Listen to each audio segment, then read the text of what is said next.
Hello and welcome to Nice and Blunt. I'm Adam Mariancho, and it's time for another live stream. But this time it's going to be different. I'm not going to be drafting right off the bat. Maybe we'll do one at the end, but I thought this would be a perfect opportunity about a week before August to review my exposure, which players I really like, which players I may be avoiding on every team, and whether I agree with what I've done so far or not. Maybe I can adjust and maybe double down on some players I'm already drafting like crazy, or perhaps catch up on some players I regret not taking earlier in the year. So this video should be fun. I thought it'd be more interesting as a live stream. That way I can also get some questions on each of these teams. So let her rip if you have any, ideas or curiosities on some of these players and teams and how to approach it. Anyways, let's get into it. Let us begin.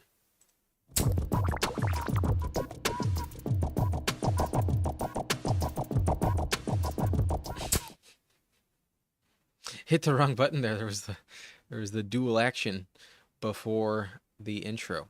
Anyways, this is what we're going to be doing. And yes, Cobra, this is all going to be on Underdog. That's where I mainly draft. I have not really done anything on any other website, but maybe after this I can start trying some other websites. I think the ADP is going to start to get more legit with, ESPN at least a little bit, and Yahoo and Sleeper especially. But as you can see at the top, we'll just kind of go over some of my most drafted players. I got Ray Davis as number 1, Brandon Ayuk at number 2, also above 22%, and then not many more players above 15%. It starts to quickly trickle down, but I have taken a shit ton of Devontae Adams in round 3. Ayuk, I guess, is a round 8 selection, and then Ray Davis with an ADP of 135. He has been moving up. He's like around 12 or 11 ADP these days, but I was taking him like crazy in the 12th round. But also take a lot of Darnell Mooney, also at the top of round 8. So those are my two favorite picks, Ayuk and Mooney in the 8th. I also bring up Marshawn Lloyd a lot in the late rounds as one of the premier handcuffs. I think he's got a lot of talent. We don't really know what's the full potential because he barely played last season. But if Josh Jacobs were to ever go down, I do think he'd have a relatively workhorse role with not much competition behind him. So I do like Marshawn Lloyd quite a bit. Trayvon Henderson, I absolutely love. One of my favorite picks at the top of round 6. I usually pass on running back in the 5th round and grab a similar tier of options in the 6th round. Travion is my most coveted running back in that region. I wish I had a bit more Chuba Hubbard, but the main reason I don't is because I just wait until round 6 and grab a receiver instead of Chuba Hubbard and then wind up with Trayvon Henderson at a much cheaper discount. I think both of them kind of have similar value this season. Henderson, I think, has more upside, straight up. But a league winner, in my opinion, potentially, especially with the Najee Harris concerns. Omarion Hampton, I've been taking a lot of him, over 16% as well. As his ADP's risen, I've also grabbed him a little bit more. But then one of my most clicked receivers in the 4th round is Tedero McMillan, and the potential, I think, given he's a rookie, is one of the optimistic takes I have. Like, we've never seen it, so I'm really hopeful. But I have some research in this that I have done that does justify at least his ADP. He's going as wide receiver 22, and I think that's kind of his floor, because if we look back to last season, let me pull this up on profootballreference.com. Here, let's take a quick little side quest with Tedero McMillan. Okay, so Adam Thielen has been the wide receiver 1 for Bryce Young ever since they drafted him. That's all they have, really. But last year, they did try to make Deontay Johnson a thing. They traded for him midseason. It didn't work. It crashed and burned quickly. And I forget if he was cut or traded, but he bounced around teams multiple times. So Thielen was really their guy, especially in the second half of the year, because after week 3, he did get hurt and he did not play until after the bye when he returned in week 12. So if we only look at these last 7 games for Adam Thielen, these are the averages we are talking about. 7.1 targets per game, 5.7 catches, 72 yards per game, and 4 touchdowns in this 7-game sample size. So about a 60% shot of scoring a touchdown. The math on that in half PPR is 13 and a half fantasy points. And 13 and a half points is a top 17, 16 wide receiver. That's around the same amount of production as Terry McLaurin on a per game basis, as Drake London on a per game basis. It is actually a very reliable player in fantasy. And if you go back to 2023, the year before that, when Deontay Johnson wasn't there, there was also a lot of really good usage for Adam Thielen. If you drafted Adam Thielen 2 years ago, he was like a top 12 receiver for the first half of the year. Then he really took a big dip when they changed coaches and he stopped scoring touchdowns. But to start the year off, he had a 145 and a touchdown with 11 catches, another 11 catch game, 100 yards and a touchdown, 11 catches, 115 yards and a touchdown. Adam Thielen has been really underratedly valuable in Carolina. And when he was the wide receiver 1 last year, it was a top 20 receiver. Tet is going as wide receiver 22. I'm hopeful that he can put up that production that we did see from Adam Thielen in that Panthers offense. So I take Tetairoa McMillan a lot. I'm really hopeful.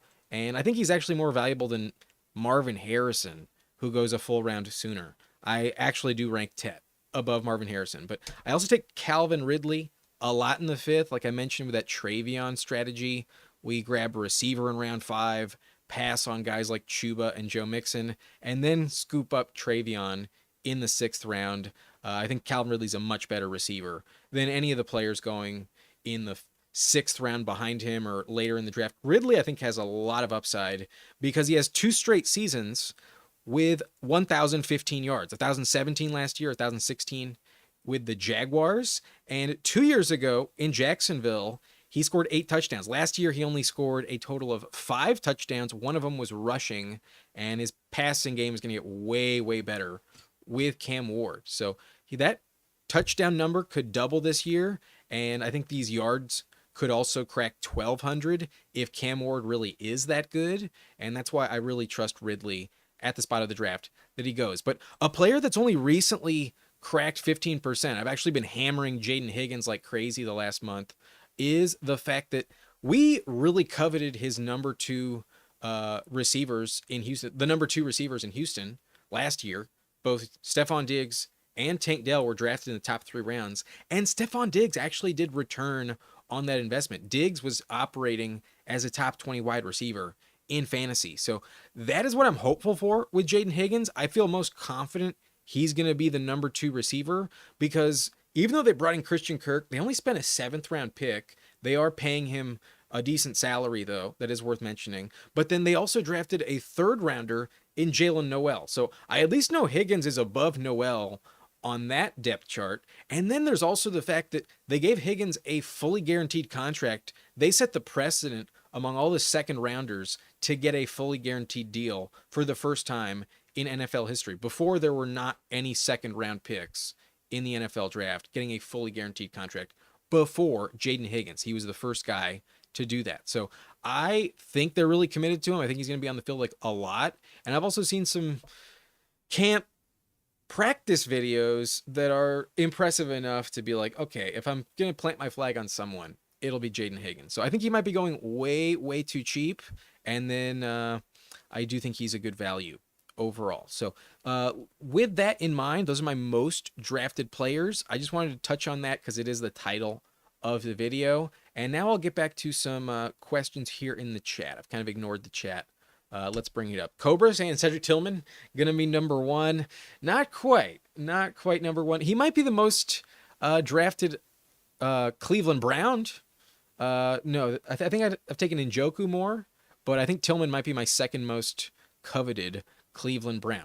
Bobby J saying pants down Najee Harris. Oh, we'll find out how screwed I've got with Najee Harris. I don't think he's worthless, but definitely on the Omarion bandwagon. That's for sure.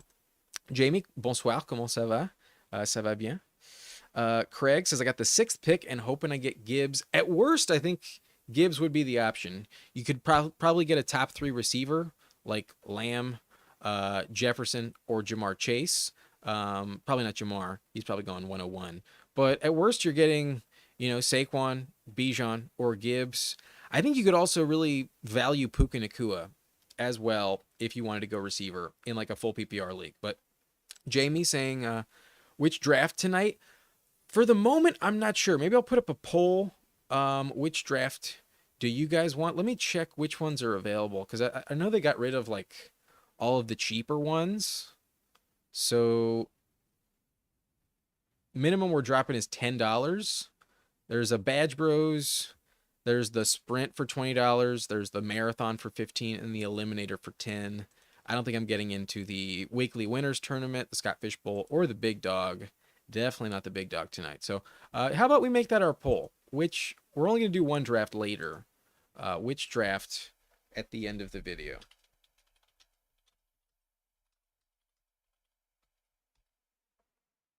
We'll offer Marathon for $10. Oh no, that's $15. We can also offer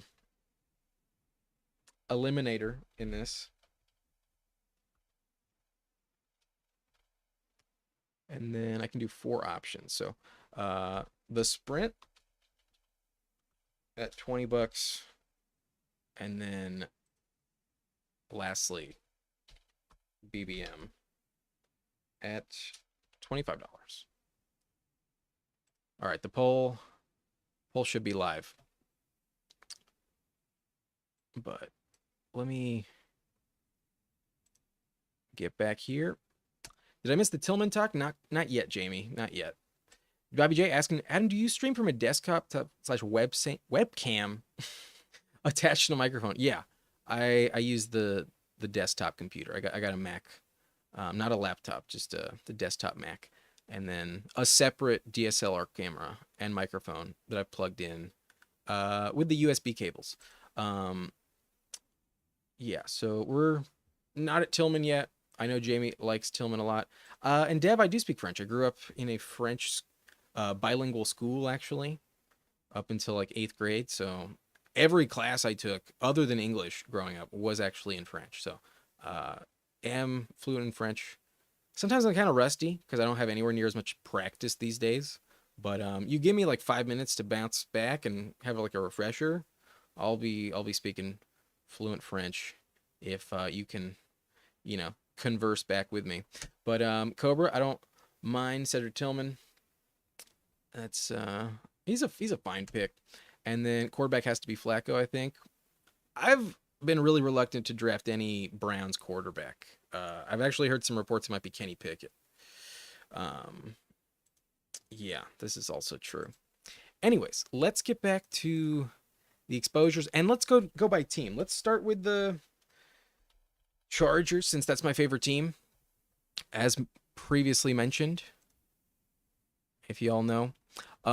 So Hampton is my most drafted Charger. I'm also overweight on Justin Herbert by quite a bit. And if you don't know what overweight is a reference to, on Underdog, all of the drafts I've done that you're looking at these exposures for have 12 people in it. There's 12 spots in every draft. So baseline exposure, if I was taking every single player on average every single time that I have a chance to, then every single one would be flatlining at 8.3%. If you divide 100 by 12, you get 8.3%. So 16.3% on Hampton is actually a really, really heavy investment. I'm taking him twice as often as the average drafter would. So I'm really on board with Hampton. I think he is underpriced, and I will reach on him even at the end of the 3rd round these days as his price has been moving up, as Najee has been going down. But I think Justin Herbert might be the safest pick in fantasy at the quarterback position. He's going quarterback 17 overall, and that's just too low because he is mobile. He had 306 rushing yards last year and has averaged about 2 rushing touchdowns in each of the last 4 seasons, but his passing yards did still hit 3,800 last year, which I think will be going up in year 2 of the system. They also add Trey Harris, so he has another weapon, and I'm optimistic that they might replace Mike Williams, who just retired, with Keenan Allen. So Herbert, I think, is going to be much better. He's also hurt in the first 4 months of the year. He didn't practice in training camp with a Lisfranc foot injury. That's not the case this year. He's fully healthy. He's fully good to go. I think he's going to be great from jump week 1, I think Herbert's going to be much, much better than quarterback 17. He closed out the year with very consistent top 12 production. I think QB 17 is way too cheap. So even if I don't have him stacked, I'm glad to take Herbert at his price. I think in the 11th round, definitely give me Justin Herbert. I have him as a top 12 quarterback, so 17 is a steal, in my opinion. I also take a decent amount of Trey Harris. Now that he signed his contract, I'm more comfortable with my exposure here, but I was kind of just fading Quentin Johnston in general because I went to 2 Chargers games in person last year, and I literally lost my voice booing and yelling at Quentin Johnston whenever he dropped passes. That game against the Ravens on Monday night was brutal. I think in the brightest of lights, when like the pressure's really on, he kind of panics. I think it's really just mental with Quentin Johnston, and he has a lot of good skills. I mean, he was a first round pick at the end of the day, but Quentin Johnston is just not the future. They also didn't draft him. They've drafted 2 second round receivers with Jim Harbaugh and Joe Ortiz. They're going to move off Quentin Johnston when he's not under contract. So Quentin Johnston, I have at 7.2%. I've been kind of catching up as I kind of worried I overdid it on Trey Harris, but they took Trey Harris in the 2nd round. Harris had some good yards last year out of Ole Miss. Let me bring up some quick Trey Harris stats.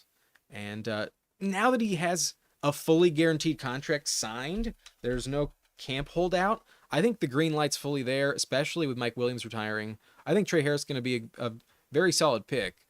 Indeed. 4.540, not elite, but decent, like Devontae Adams, Cooper Kupp also ran 4.5, so you can work with it. Weight adjusted speed score does move up a little bit, 66 percentile, and then 81st percentile in the burst. Catch radius, 63rd percentile, so fine. He's 6'2", 205 pounds, and he was a 2nd round pick. That would be 55th overall out of Ole Miss at age 23. So they're committed to him. They're definitely invested, and he has 3 straight years of at least 900 receiving yards in college. Sophomore played for Louisiana Tech, but then transferred to Ole Miss for 2 years and did play all 4 years in college. So sometimes that extra year does mean they're more NFL ready, and a little extra experience never hurt anyone in the NFL. So 10 touchdowns 3 years ago, 8 and 7 the last 2 years. I think he's going to be good. I think he's going to be better than Quentin Johnston. And while definitely you want Ladd the most, the price on Trey Harris is much, much cheaper. And who knows, maybe Ladd McConkey gets hurt. Maybe Trey Harris has to step in. I'm pretty much just as invested in Ladd as Trey Harris. I got Ladd basically at 11%, Harris at 12. So I take Ladd quite a bit as well in the 2nd round. I think he is a cutoff point at receiver. I'm happy to take him. But I've been fading Najee a lot. I used to take Najee a lot more back in like May and early June. Last month, I've been trying to cool it as much as possible, especially last couple weeks, post July 4th, when he blew off his eyebrows. So I'm not dying to take him. I'm going to let his ADP trickle down even further. But I remember back like before the draft, his ADP was like in the 60s. He was a 6th round pick because everyone thought, oh, they are not bringing anyone in the draft. They signed Najee Harris and he's their guy. And then he's been free falling ever since. Current ADP 122. I'd rather have Ray Davis, I think, straight up than Najee Harris at the moment. But like I mentioned, I am a little bit underweight, not too bad on Quentin Johnston. And then I was taking Mike Williams in the 18th round at about 4%. I've also taken Tyler Conklin at 2%. I think Conklin is going to be their tight end. It might be Will Dissly, but I think it's going to be Conklin. I think he's a better receiver and usually gets more catches and targets than Will Dissly. Dissly drops some passes in the playoffs. I don't think they are dying to rely on Dissly if Tyler Conklin can prove himself. So that's my Chargers exposure. Any questions on the Chargers? I'm pretty comfortable with all the exposures I mentioned. Maybe my Najee Harris one is a little bit too high. I wish Mike Williams was at 0 here. But especially on the first page, those 15% and up, those guys I really love. I'm definitely taking them as much as possible. But Jamie says Trey Harris' total catch rate was 76%. He's also good at the contested catch point, made over 65%. That's good to know. I would love if he was a above average 50-50 type of guy. And I think the accuracy will be high with Justin Herbert in general. But um, also saying Harris played half the games Golden did. Harris finished with more catches, more yards, double the yards per game, and had similar amount of touchdowns. That's nice to know. Okay, so let's keep it in division. I think that's going to be the easiest way for me to like organize this. And I've also spent a little more time than I wanted to on the Chargers already. So let's talk about the Chiefs. I'm in general kind of fading the Chiefs. I've said it on this live stream. I'm kind of embracing my Chiefs hate.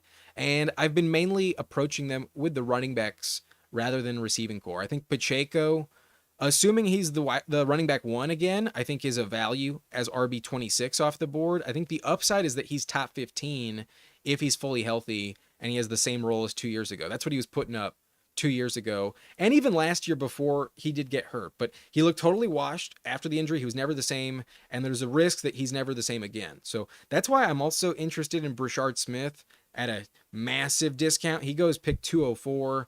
Round 18, I think, is a worthwhile lottery ticket flyer, and he's a good pass catcher as well. I think he can overtake not just Kareem Hunt and Elijah Mitchell, but even Pacheco. They're both seventh round picks. I don't think Andy Reid gives a shit about when they draft him. So Brashard Smith, I think, is also a worthwhile investment. And because he's the next cheapest option, I am taking Hollywood Brown a little bit above average. I got him at 9.6%. And especially with the Rashee Rice news, I do think he's a bit more valuable. I think all of the Chiefs receivers become a bit more valuable. So happy I have him at a decent rate. But in hindsight, I kind of wish I had a bit more Travis Kelce. I normally only take him when he like falls. And if you ever see me with him on the board in the 10th round, I have been scooping him up a lot lately, but sometimes that's not gonna happen. He used to go in the 8th round. Now he's in like mid round 9. He's been moving back up lately, and I think around TJ Hawkinson, I think him and Kelce are equally valuable picks. I still think Kelce is not like fully washed. He'll be involved. You know that's the case, even at the age of 36. I still think he's a top 10 tight end, but Xavier Worthy is probably who I wish I had the most of. I was never like dying to draft Chiefs receivers. And once we thought Rashee Rice was going to be healthy, I was like, damn, okay, Worthy's like really volatile, not dying to take him. Now, I think he has the shot to like not just start the year as wide receiver one, but then maintain that, because it's rare that like once you establish roles in the first 3 weeks that you change that, week 7, just because somebody comes back from a suspension.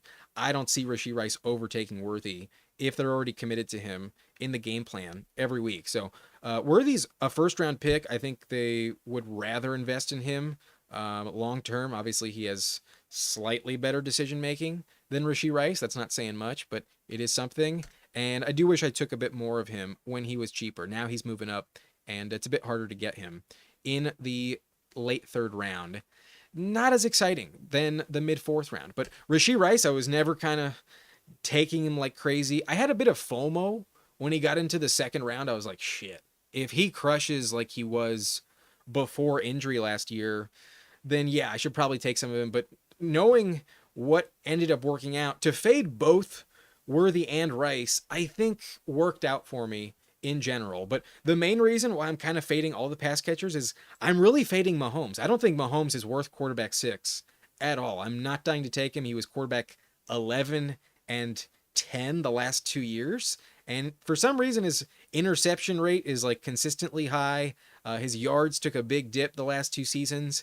And I'm worried that his pass catchers are just like, fading. Like as Kelce gets older and isn't as elite, I'm worried it impacts Mahomes at like a pretty significant rate. So I also feel like he might be due for an injury. It's been a long time since Mahomes has missed like any time that wasn't week 18. And if you told me like the injury bug striked Mahomes this year, it wouldn't be that crazy. He's almost like 28, 30 years old, and he's never had a significant injury up until this point. Like Joe Burrow has had some tough injury luck. Lamar Jackson has gotten injured. Even like Justin Herbert with like a cracked rib has also, missed some time. But yes, I am aware Mahomes usually does play through injury. He didn't want to give Carson Wentz a shot last year, but who knows? Maybe we get some games from Gardner Minshew. It's possible, Injuries can hit anyone, but just in general, I think quarterback 6 is a little bit too high. And with the Rashee Rice suspension looming, I think it's even more risky than it already was. But Jalen Royals maybe has a chance at relevance. In round 18, I've taken him twice across 166 total drafts. So nothing much. Same with Kareem Hunt. I'm not going with Kareem Hunt. I'm going with Brashard Smith if I'm taking a flyer in this backfield. But let's move on. Let's talk about the Broncos.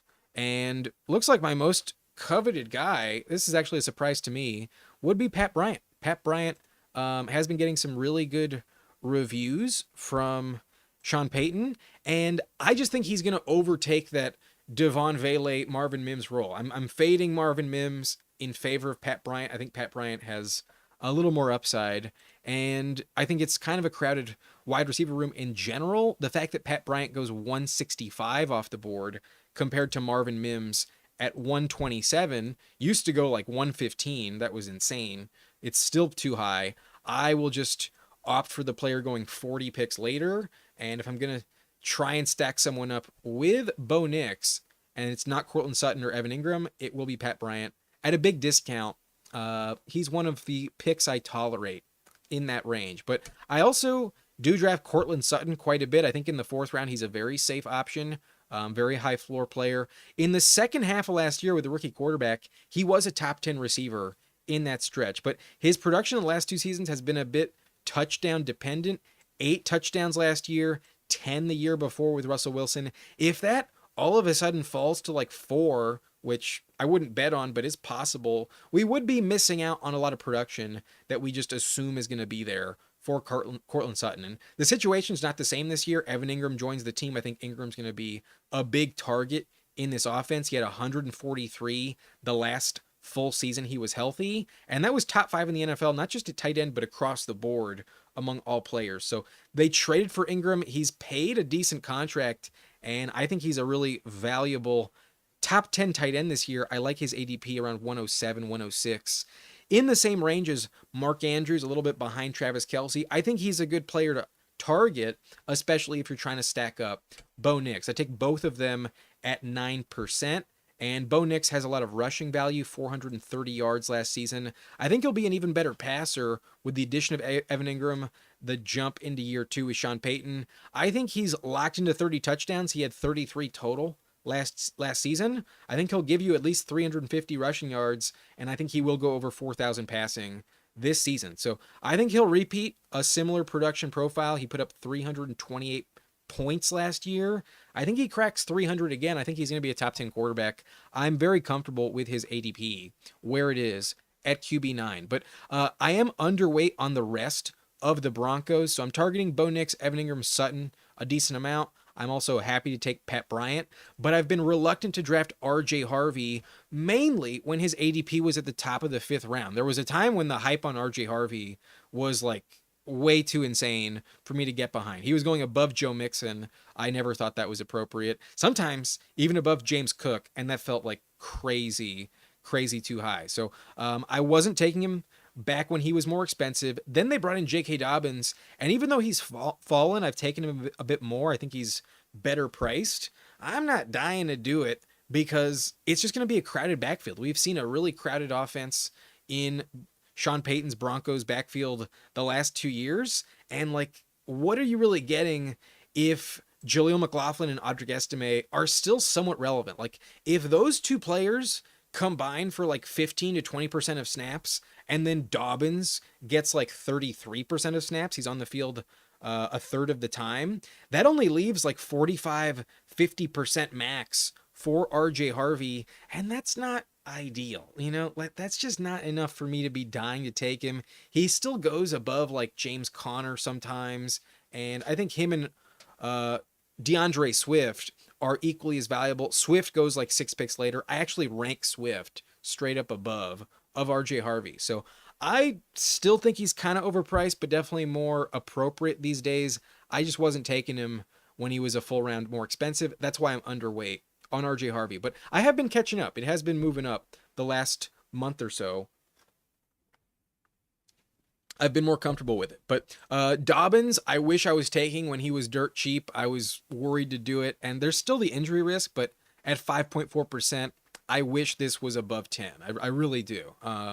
There's a world where Dobbins crushes, and especially if like Harvey goes down, then we could have like 17-point upside from the Broncos RB1. So if it's J.K. Dobbins, I'm going to get screwed with only 5.4%. I wish I had more. It is what it is. Marvin Mims, though, happy. I only have 3%. Not excited to take him. And then extremely negligible with McLaughlin, Devon Bailey, and Troy Franklin. I've taken them each once in the 18th round. So that's the Broncos for you. Lastly, in this division, we have the Raiders. And I think the Raiders offense is actually going to be pretty good. I've been scooping up the value on Geno Smith. He goes quarterback 26. And the thing about being quarterback 26 is quarterbacks 18 through 27 are all kind of the same. They're not that much different from each other, and one will have like a 25-point game one week and then 3 weeks with like 15 or less points. You know, that's kind of how it goes. It's kind of just a random assortment of spike weeks in that tier. So just because he's at the bottom of it, and I think it's really flat, I do think his ADP at 163 is just as valuable as, let's say, CJ Stroud going, 138, or Michael Penix going like 141. Like players going 20 spots higher, they probably outscore Geno, but not by that much of a difference, where like just waiting 2 rounds and getting Geno isn't a viable strategy as well. I also like to stack him up, and I do take Jacoby Myers a lot. Jacoby Myers has been extremely safe, back-to-back seasons with over 100 targets, and both of those years in the Raiders offense was behind Devontae Adams. Devontae Adams is totally gone, and if we looked at Jacoby Myers' stats last year when Adams was off the field, Jacoby was a top 30 wide receiver consistently. Sometimes he was even top 20, and the touchdowns were not that impressive. He only scored 4 touchdowns last year. In 2023, 2 years ago, he had 8 receiving touchdowns and 2 rushing touchdowns. He had 10 total touchdowns just 2 years ago. So it's possible that bounces back, and even if it doesn't, he was putting up top 30 numbers. He's a steal going wide receiver 40. I think he's one of the safest picks in the sometimes 7th round. I think he should be a 6th round pick, and I honestly don't think he's that much worse than Calvin Ridley. I think Calvin Ridley is just as valuable, basically, as Jacoby Myers. I think they're both going to go over 1,000 yards and should exceed 4 touchdowns this season. So I like the upgraded quarterback for Jacoby Myers. I think Geno Smith is a good quarterback to stack, and he also has good pass catchers as well. I'm optimistic on Dante Thornton. We joke around that he's going to repeat that 25 yards per catch average that he had last year, and hopefully he can get close to it. But I could see a world where Dante Thornton does put up like 700 receiving yards on like 40 receptions. Like, I don't think he needs that much. I think he's a good best ball pick. I would not be drafting him at all in redraft, though. No thank you. Pretty irrelevant in that scenario. In best ball, though, I think he's worth a shot at the ceiling. But Genty, I have right at baseline at 8.4%. I don't want to be underweight Genty, but I also think he's a little bit too high in the rankings at RB5. I have him personally at RB7. So I'm comfortable passing on him, but I also want a decent amount of exposure to Genty. I got him at 8.4%. That's what you should expect with any player. But Jack Betch, I've not taken much at 4.2%. I'm firmly in the Dante Thornton camp. And then Brock Bowers, I wish I had more, but I really don't like taking a tight end in the 2nd round. I don't see a massive gap between him and George Kittle. And yes, he's younger. He's probably safer to stay healthy. He's probably more valuable than Kittle. I don't think it's worth more than like 2 points per game. And I'm much more comfortable taking Kittle in the 4th round and an elite receiver in the 2nd round, or maybe Bucky Irving, hypothetically, at running back, than I am taking Bowers in round 2. It's really just the builds that I want in best ball don't involve a tight end investment. In the 2nd round, I usually prefer to wait on that position. But Raheem Mostert, I've taken once.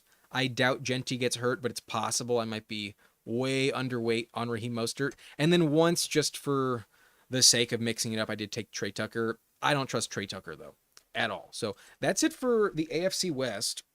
Let's move on to another division. We're probably going to have to do this in like two parts. Maybe this time I'll do the AFC and then next week I'll do the NFC. But let's stay in the NFC. Let's talk about the Bengals. Speaking of kitty penalties on the stream. But real quick, what are the comments saying? I took Myers today in the 10th round today in a best ball charity league. Damn, 10th round. That's insane. Absolutely a gift. That's what it is. So let's talk about Bengals, shall we? And my number one most drafted Bengal is Chase Brown. I think the running back core is really, really suspect behind him. I think Zach Moss is the guy you want. I have taken Taj Brooks a little bit, just once. So I guess not much at all. I have never taken Samaje Perine, though. I don't think Samaje Perine is worth grabbing, but he might be a really annoying part of the passing game in Cincinnati. But in general, I just trust Chase Brown. Excuse me. Let me drink some water.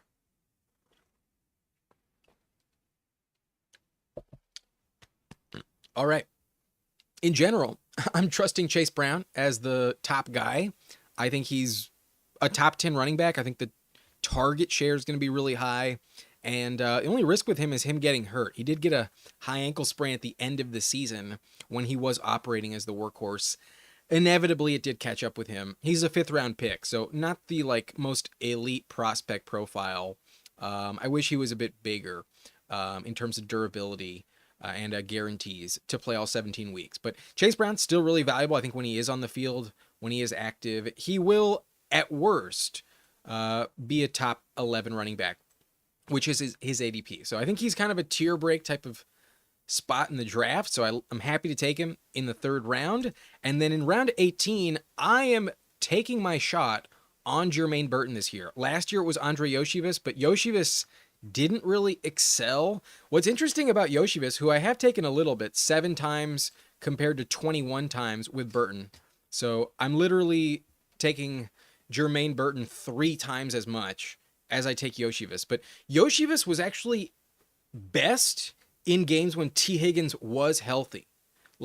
He actually didn't play better when T. Higgins was off the field. You would think that would be the case, but really the main benefactor when T. Higgins was off the field was Mike Gesicki and Chase Brown, mainly Mike Gesicki of all players. So that's where I'm considering Yoshivas just isn't that good. And Jermaine Burton was a rookie last year in a crowded depth chart. I understand why he was kind of irrelevant, but when he fell to the 3rd round, everyone was saying he should have been a potential high 2nd round pick, if not late 1st rounder, if not for his character concerns. So if he can just get his head out of his ass, not be such an asshole, and just focus on getting better, which reportedly he has, I think he has that wide receiver 3 job on lock. I think he will overtake Yoshivas before the season is over. So especially given the fact that T. Higgins has 2 straight years with 5 games missed, I think there is going to be value for the wide receiver 3 in Cincinnati. My bet is Jermaine Burton, and part of it is just to be unique. Most people are drafting Yoshivas, and I want to be in the minority of the people who draft Jermaine Burton, because if that works out, I think the ceiling is not just higher, but will lead to few other teams with him on their roster that I can capitalize on with a more unique approach. So Jermaine Burton at 12.7. And then if I just got the 101 at a baseline 8.3%, I would have Jamar Chase that high. But this is just indicative of how often I pull the 101 less than average. I have him at 7.8%. And that's basically where it should be. So I'm not fading Jamar Chase at all. It's just really hard to get him given his ADP. I do take Mike Gesicki a decent amount, mainly when it's stacked up, but not totally afraid to do it unstacked. And then T. Higgins, I think, might be a little bit overpriced. At wide receiver 13, I don't think there's that much room for error. And Higgins often gets hurt. He's been missing time consistently with hamstring and lower leg injuries. Last year it was 5 games. The year before that was 5 games as well. And I can't think of a single year since his rookie season, since he's played all 17 games. He usually misses at least 2 weeks every single year. So that's where I fade T. Higgins a little bit. The upside's for sure there, but at the end of the 2nd round, top of the 3rd, I think it might actually burn you because he might be off the field for like a third of the season once again. So that's why I'm not fully invested in T. Higgins at baseline average, but 6.6 is not that much worse than 8.3. And then Yoshivas I've just taken as like a hedge against my Burton investment. But Joe Burrow, I rarely take. I kind of need to take Burrow stacked in order to justify it, in my opinion. I think he is going possibly a bit too early. His ADP is at 60. And if you know anything about how these underdog drafts work, that's the midpoint between the end of round 4 and the end of round 6. And so he's going at the 5-6 turn in ADP because half the time he goes in round 4 and then half the time he goes in round 6 with at the very end of the drafts. At the team in the 1 slot, that's usually the team that takes him most of the time. So it's really a wide variance with Burrow. I usually try and risk it to get him later.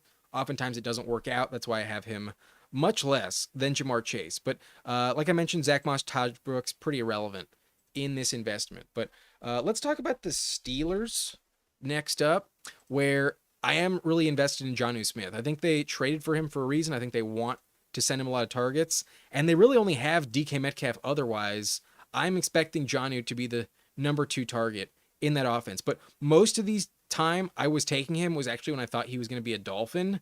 As he's moved down the board, I have scooped him up consistently. I think his ADP is way too inexpensive these days. He was going at pick 90 a couple months ago. Now it's 169, and I'm sure it should be somewhere in the middle. I don't know if it should be 120, but I think once we hit 145, 150, I think that's the point I'm really comfortable taking Jonnu. And if he continues to fall closer into the 170s, I'll take him like crazy. So I think he's pretty talented. I think they're going to use him a lot. I think there's a lot of touchdown upside.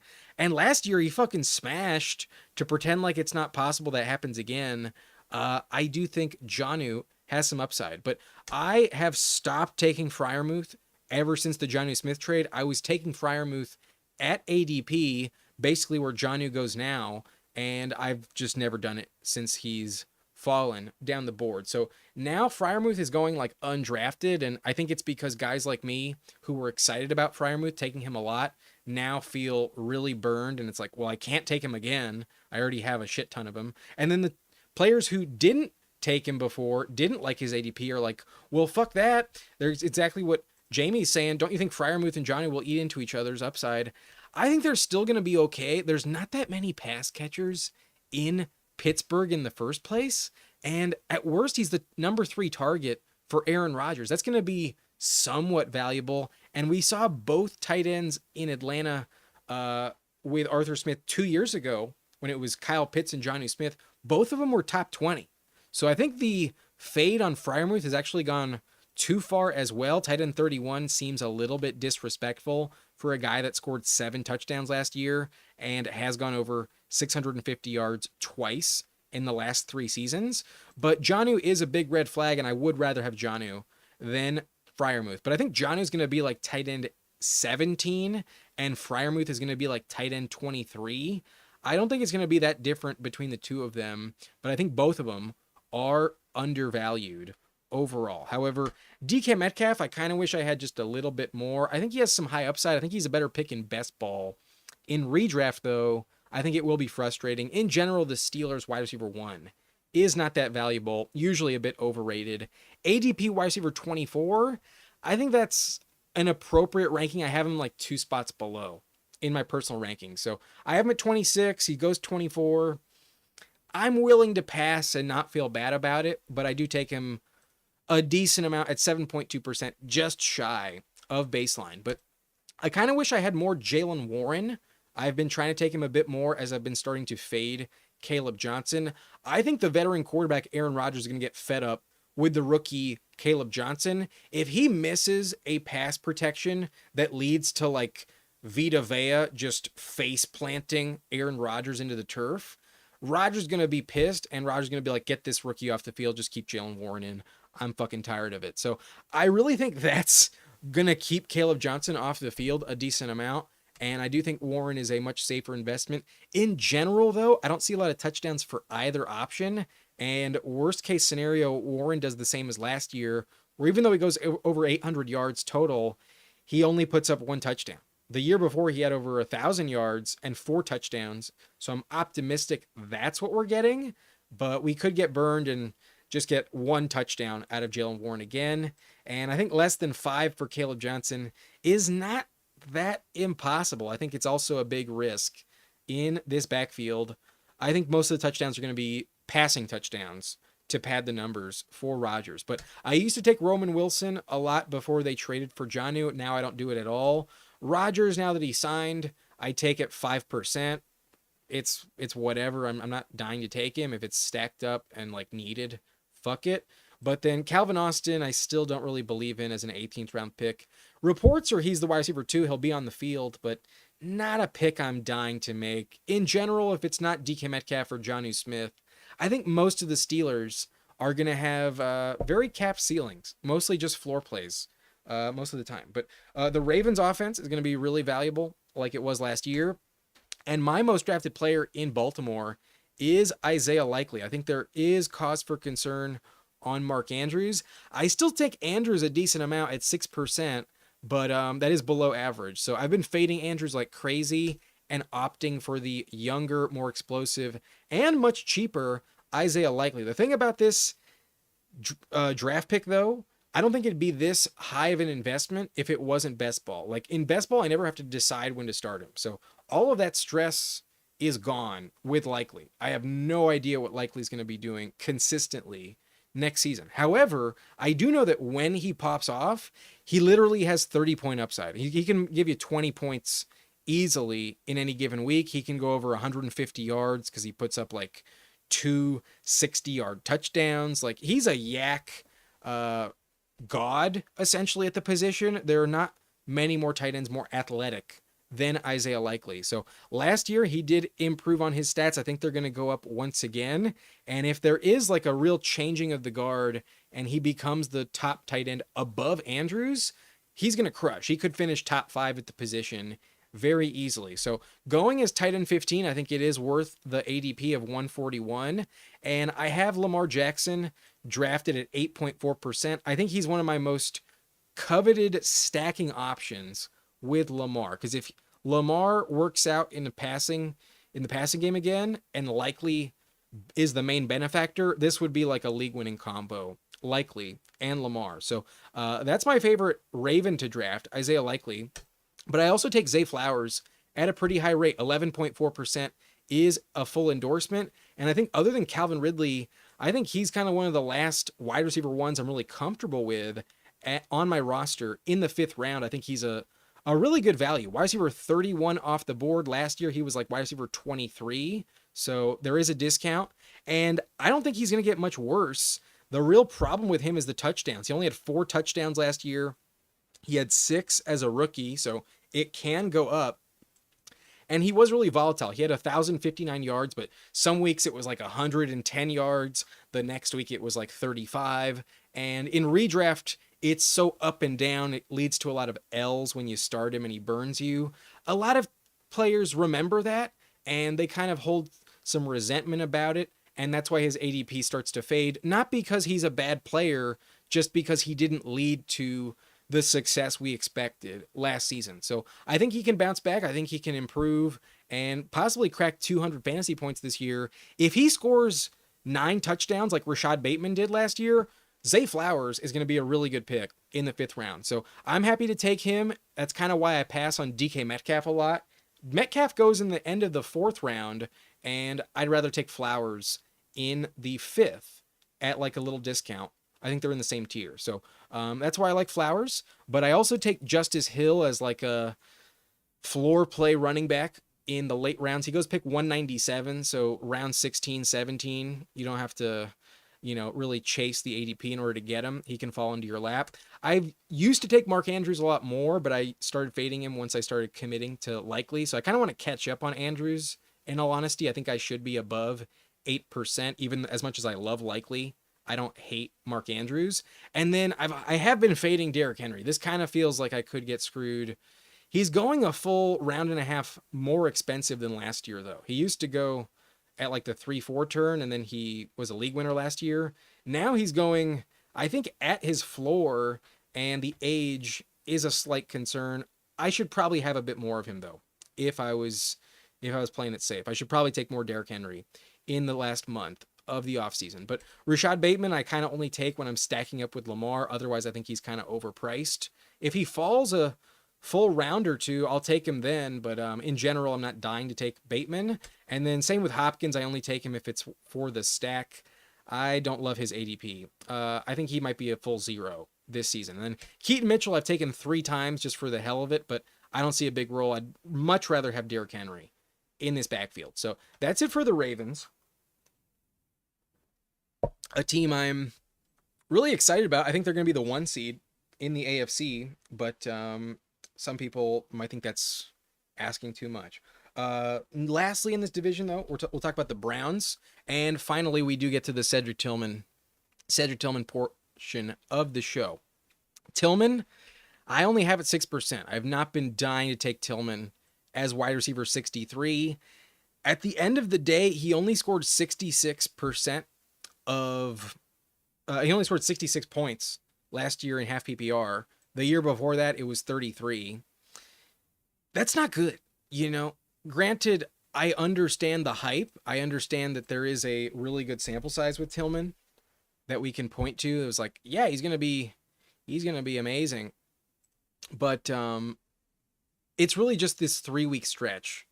Let's count 4 weeks before he got the concussion, because they did trade away Amari Cooper. Jameis Winston was the quarterback, and he saw a minimum of 8 targets in each of those games. So 10 targets per game, 6 catches per game, 75 yards per game, and 3 touchdowns in that stretch. That is the equivalent of 16.5 points per game. He was really, really productive in this month of the season, but it's the only 4 games you can point to if we want to cherry pick and look at the other 6 games before that. He literally maxed out at 4 yards. There is a world where he absolutely does jack fucking nothing. And that's why, yes, it is a bit low on Tillman. I do take him a little bit. It's 6% is not nothing. But in that stretch of the draft, I'd rather be hitting other positions than wide receiver. I usually set up my drafts so that in round, 14, 15, when Tillman is going, I'm not taking that position. That's usually what I set up. I grab a lot of receivers early, and then instead of Tillman, I'll take Pat Bryant like a round cheaper, or Quentin Johnston a few picks earlier. I don't take him like crazy, although I do think he's a fine pick. I'm not against drafting Tillman, even if I take him only at 6%. But I'm at 7.2% Judkins. It's actually gone up the last week because I've been scooping him up as he's fallen. His ADP used to be like 64, and now it's 96 and falling. So I've taken him like 3 times in the last week at picks like 105, 110. I got him as late as like 123 the other day. And I think after pick 100, it's a perfectly fine pick, even with the risk. But maybe he doesn't play at all. Maybe it's still too risky. I kind of wish I had more. Jerome Ford, only 3.6%, and I've also been scooping him up. And then Dylan Sampson apparently is moving up the board too quickly for me to capitalize on. He's actually been sniped a lot in the last week as Quinshawn has free fallen. So I'm not heavily invested in the Browns backfield. It's still a really bad offense in general, and I don't see a lot of touchdowns. I'm really worried about the quarterback play, and that's indicative of on the screen having not a single quarterback in Cleveland.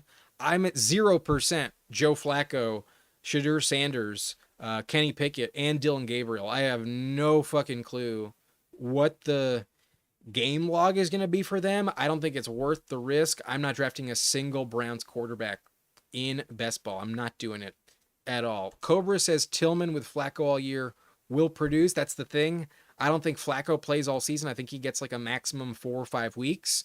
And then you're saying with Pickett, no Browns will be worth it. I agree on that. Hard to say right now how many games those 4 quarterbacks are playing. That's why I'm not taking a single one. I really have no desire. And I think it looks like Kenny Pickett might get the most starts of anyone of the group.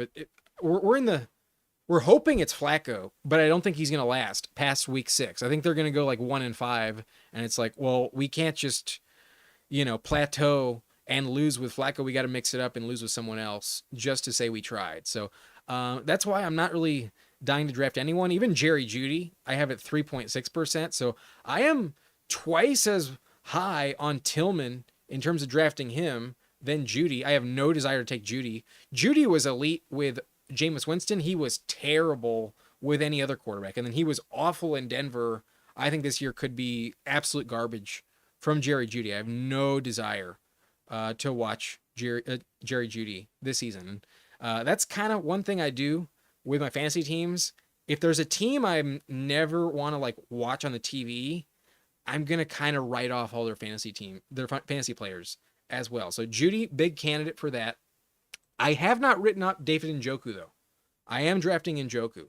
So I actually think he's valuable because of the upside. We saw him fucking crush with Flacco 2 years ago. He was a league winner in that scenario. And even though they drafted Harold Fannin, I still think Njoku's like by far and away the guy. When he was healthy last year, he was top 5. He missed like 6 games though, and often he does not stay healthy in the first place. So Njoku, I think, is appropriately priced where he goes at 119, and at tight end 10 overall, there's the reward and risk baked in. I think he's one of the last like elite potential tight ends to draft. However, the risk that he misses half the year also leads to him being, a player that could lose you the league as well. So I'm not trying to force it, especially in redraft, but in best ball, I think it is worth it. He could score like 25 points with like 150 yards receiving in any week, especially with Flacco under center. So that's my only highly drafted Cleveland Brown. David Njoku, the only one I like. But Flu Uzi QT is saying, first time chatter, long time watcher here, would love your opinion on whether I should care more about full PPR or half PPR in a full PPR half point per rushing first down. Thank you. Oh my God. This is a crazy rule you have. Half point per rushing first down. Got it.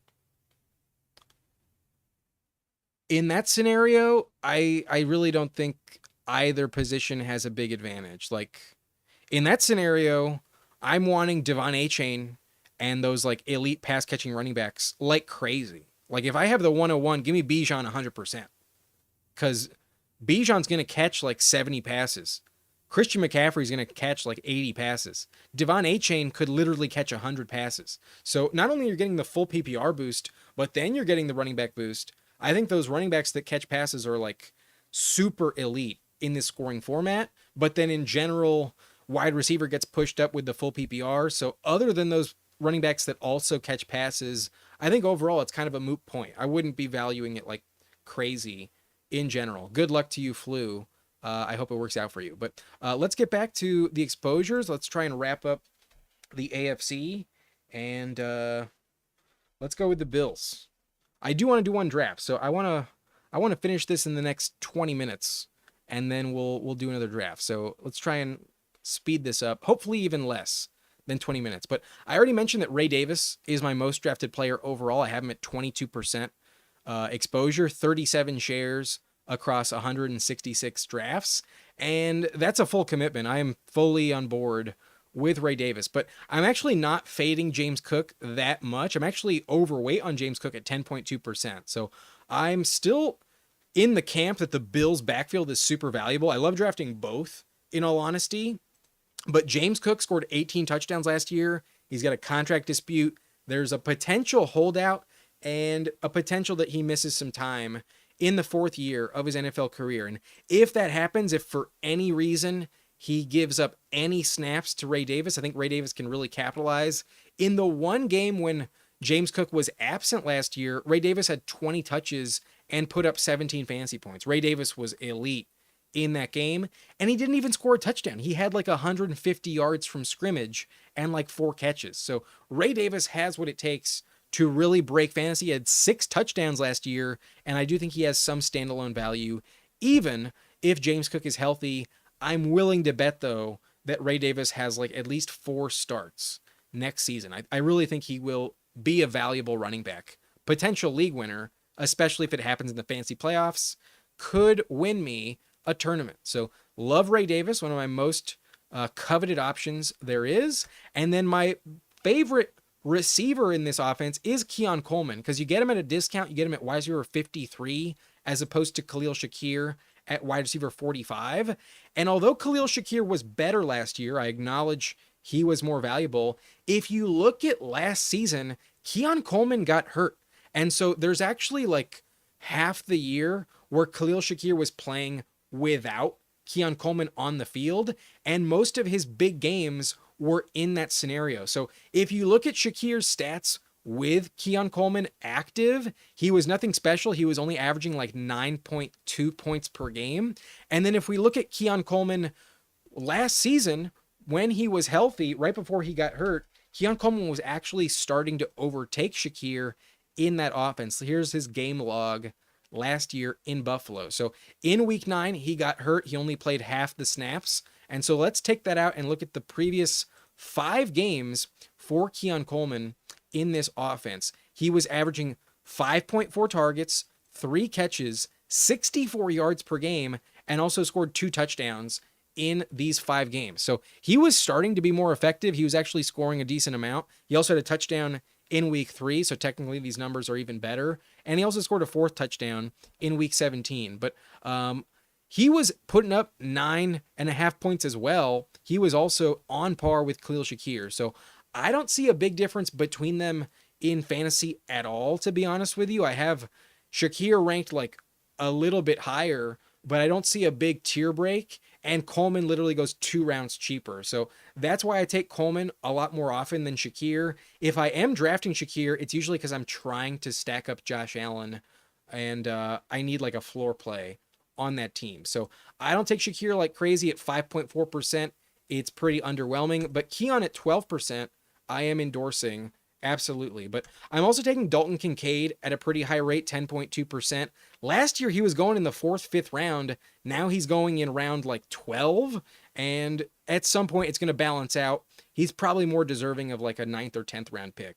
The tight end position has just been so depreciated this year. So I think he has some upside. I think he can bounce back. He was kind of banged up last year, and he was much better as a rookie.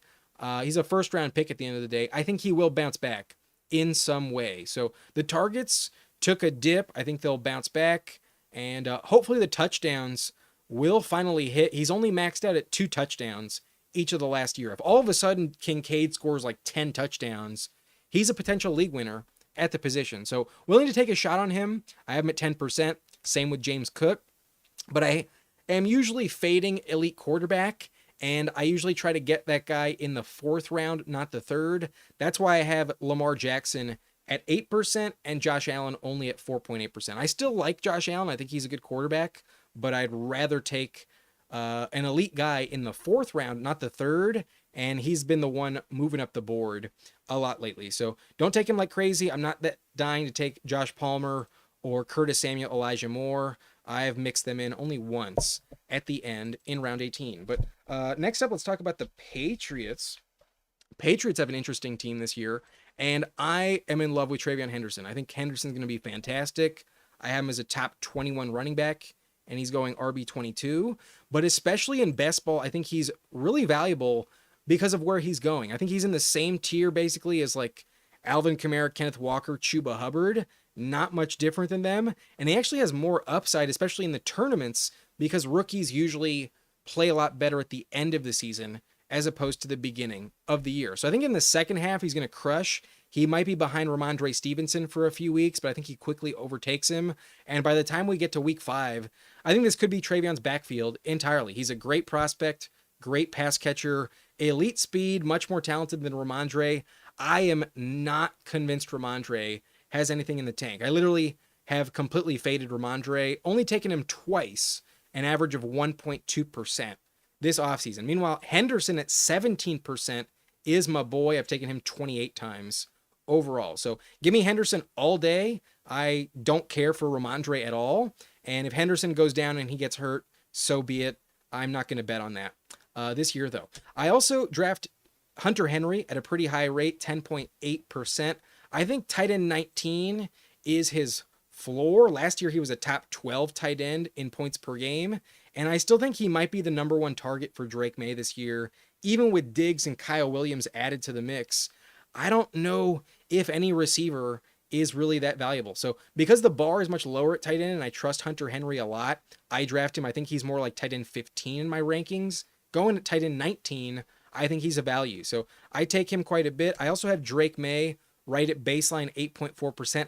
I kind of wish I had more, in all honesty, because he did miss like 3 games behind Jacoby Brissett last year, but still put up 421 rushing yards. On a per game basis, he was a more valuable rusher than Kyler Murray. He had more rushing yards per game than Kyler Murray, who goes 2 rounds higher in the ADP. So quarterback 14, I think, is a floor ranking for Drake May. He could finish top 8 at the position. And I think he's a real steal, a real good value where he's going in the 10th round. Pick 114 overall. I think he could be going pick 100 and it would be justified. So I kind of want to draft more of him as the offseason comes to a close.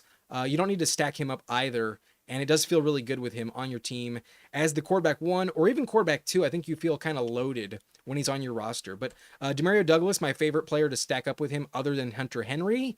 And then the other receivers I am fading pretty heavily. Kyle Williams I thought was going too high. So as he's moved down the board, I've taken him a little bit more, but still not dying to do so. And then Diggs coming off the ACL injury does scare me just because it's the Patriots offense. They never have like an elite receiving threat.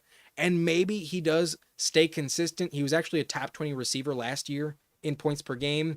I'm not convinced it happens again, but he is going at an affordable price. Wide receiver 43, based on his contract and experience, he's probably the front runner to be the top target in New England. But even wide receiver 43 kind of feels a little bit risky. The ADP at 78 overall is not my favorite. I'd rather take Darnell Mooney going around later. So that's why I fade Diggs. I have him in the same tier as Ayuk, who also goes later, so not my favorite pick. In general, I'm not dying to draft Patriots wide receivers. Love Travion, love Drake May, love Hunter Henry, but I don't like anyone else, and I especially do not want to draft Ramondre Stevenson. Next up, let's talk about the Dolphins. The Miami Dolphins have a very narrow offense, pretty high upside with everyone, and Devon Achane is my most coveted option in that offense.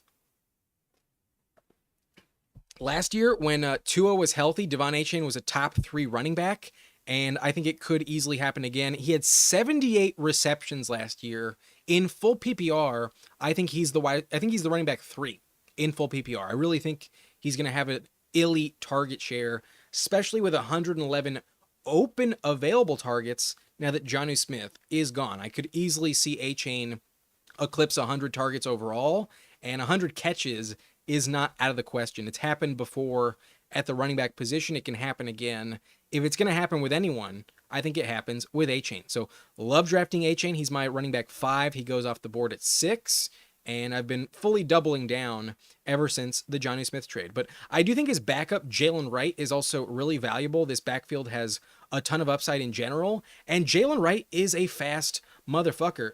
Jalen Wright gets kind of overshadowed, but he was really, really effective at Tennessee. It's really interesting because Dylan Sampson has been going ahead of Jalen Wright in the last week or so. Meanwhile, at Tennessee, Jalen Wright kept Dylan Sampson off the field. He had 1,000 rushing yards on only 137 rush attempts in his final year as a junior at Tennessee. 7.4 yards per carry is actually elite in college. The only problem, he only had 4 total touchdowns, so not ideal, but 22 receptions. He's a dual threat. He can do it from anywhere on the field. And I think in year 2, he's really going to elevate his game because he does have the speed you're looking for, especially in Miami. They love speedy players. Ran a 4.38 at the combine, and weight adjusted, he's 5'11", 210 pounds, is in the 96th percentile. So it's not just because he's, a thin guy that he runs so fast. He has elite speed available to him. So if Achane ever goes down and he becomes the workhorse, I think Jalen Wright has league-winning value. I think he would be a top 10 running back potentially. And he might be just as valuable as someone like Zach Charbonnet, especially if they start to give him the ball more alongside Devon Achane. So I draft Jalen Wright a lot. I'm not worried about Ollie Gordon really being a problem in his rookie season. If I'm betting on one backup in Miami, it would be Jalen Wright. That's for sure. But Tua, I think, is a very cheap, affordable stacking option. So if I'm invested in the Dolphins, I will take him, but I'm not dying to draft him in general because he might suffer another concussion and retire by week 5. But quarterback 22, I think, is affordable. At 6.6, though, I don't have him completely at baseline, just below the average exposure. But I'm not heavily exposed to the receivers. Jalen Waddle was terrible last year. A big red flag, in my opinion. I've become more comfortable with it after the Jonnu Smith trade, but they did bring in Darren Waller. I don't know how much it really helps him. The vibes are just kind of off in Miami in general. Tyreek Hill also not a player I'm dying to take. As he moved into the second round, there's a bit of FOMO, in all honesty. Like, maybe I should have taken more of him, but I really don't think he's going to be as elite as last year, as the year before, I should say, in 2023. He was wide receiver 1 in 2023. Last year, he wasn't even top 30. He didn't even finish top 30 at the position. He was tied with DK Metcalf and Josh Downs in points per game. So I'm willing to fade on him. I think the Dolphins offense is going to take a step back. I think they're really just a running back value in fantasy. I might be totally wrong on that. I could really get burned with this exposure on Tyreek Hill and Waddle, but I'm willing to risk it. I don't think they're that elite based on last year's production when they both really let us down. They were both terrible in terms of return on investment. So I'm willing to bet on that a second year in a row. I might get completely demolished, though, because I've really faded both of them, and we'll see how that goes. So I guess technically Tyreek Hill and Waddle are on the hate list. I got to start taking a bit more of them moving forward. But Malik Washington, I've started to take a tiny bit now that Jonnu was traded. Only 3%, so not high on Malik in general. Waller, I've taken once. I'm not dying to draft a guy that was just retired, but maybe he has some upside. And then I did take Ollie Gordon once, but in general, I don't care about Ollie Gordon. But lastly, in this division, we have the New York Jets. And the most drafted Jet for me is Justin Fields. The fact that you don't need to stack him up with anyone is really, really valuable. He has elite rushing upside.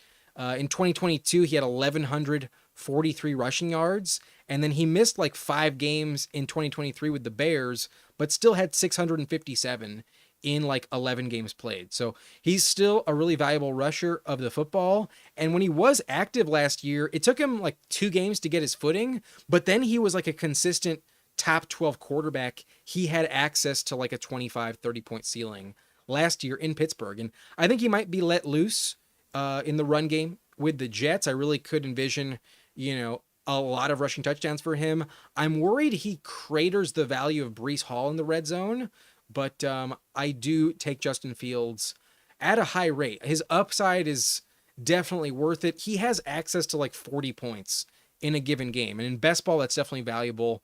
I would rather have him as the quarterback 2 on my roster, but even as the QB1, I'm willing to take him and try and draft like 3 overall. And Jamie makes a really good point here. It's really easy to stack Justin Fields with Mason Taylor. I also take Mason Taylor at 12% of the time. 185 is his ADP. That's round like 16. And Mason Taylor is going to get almost all the touches at tight end. They got rid of Tyler Conklin. I don't trust Jeremy Ruckert.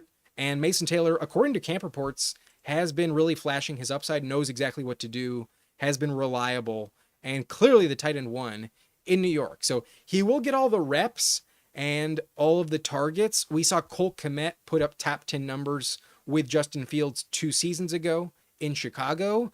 And I'm not expecting that from Mason Taylor as a rookie. I don't think he's going to be top 10, but it's possible he's top 15 and he goes as tight end 24. So I do think Taylor is an interesting floor play, but the Jets offense in general kind of scares me a little bit. But at running back, I am more invested in Braylon Allen than I am Breece Hall. I have Braylon Allen at 10%. He's way, way less expensive at an ADP of 172, running back 54. Meanwhile, Breece Hall, I have faded heavily, only 4.2%.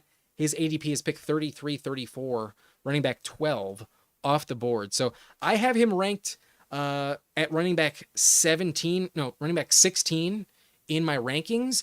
I would rather have Joe Mixon. I would rather have James Cook. I would rather have Omarion Hampton than Breece Hall, and all of them go after him. So I don't take Breece Hall at all, really.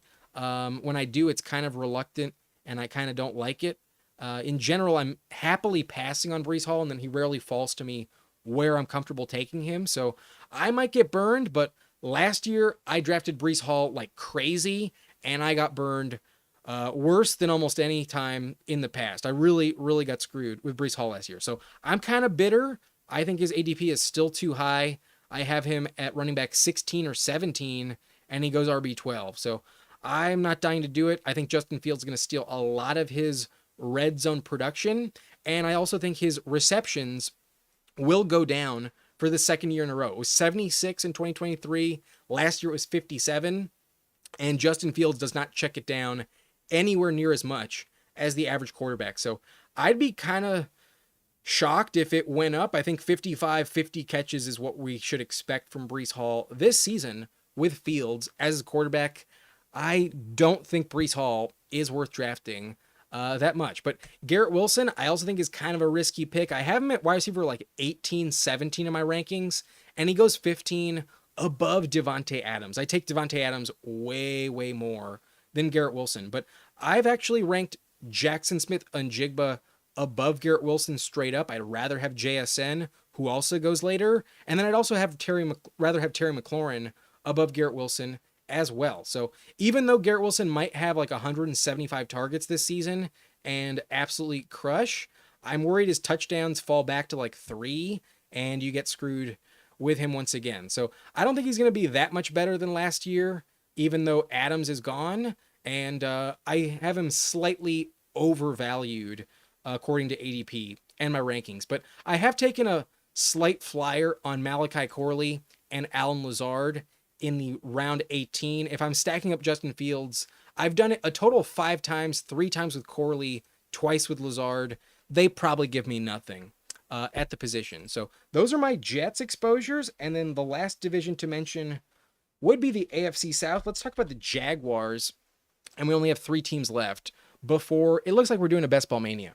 That's what we're doing after this. So Brian Thomas is my most drafted Jaguar at 14%.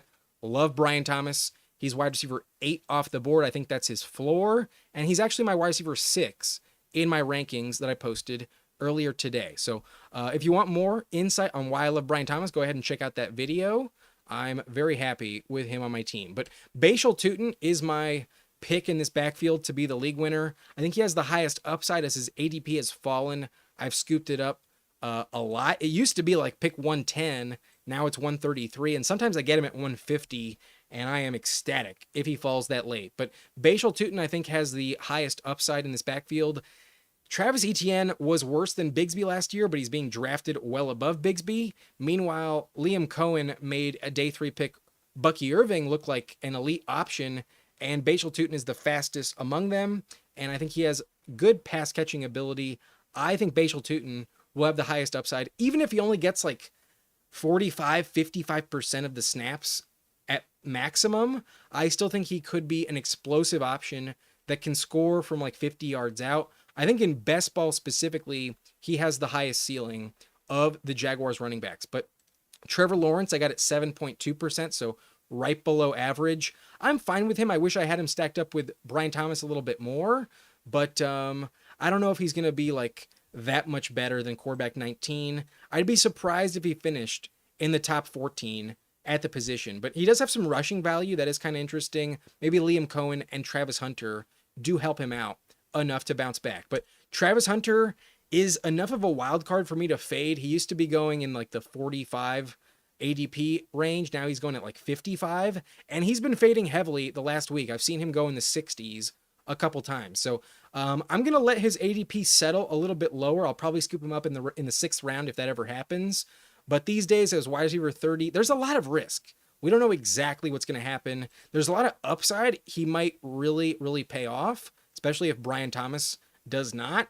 But I'm worried that he kind of is too inconsistent he's going to finish more like wide receiver 35 than 25. So happy to see him falling down the board. I'm not heavily exposed. I have him at 6%. That's fine, but not like a highly coveted option in general. Tank Bigsby, I've taken at 5%.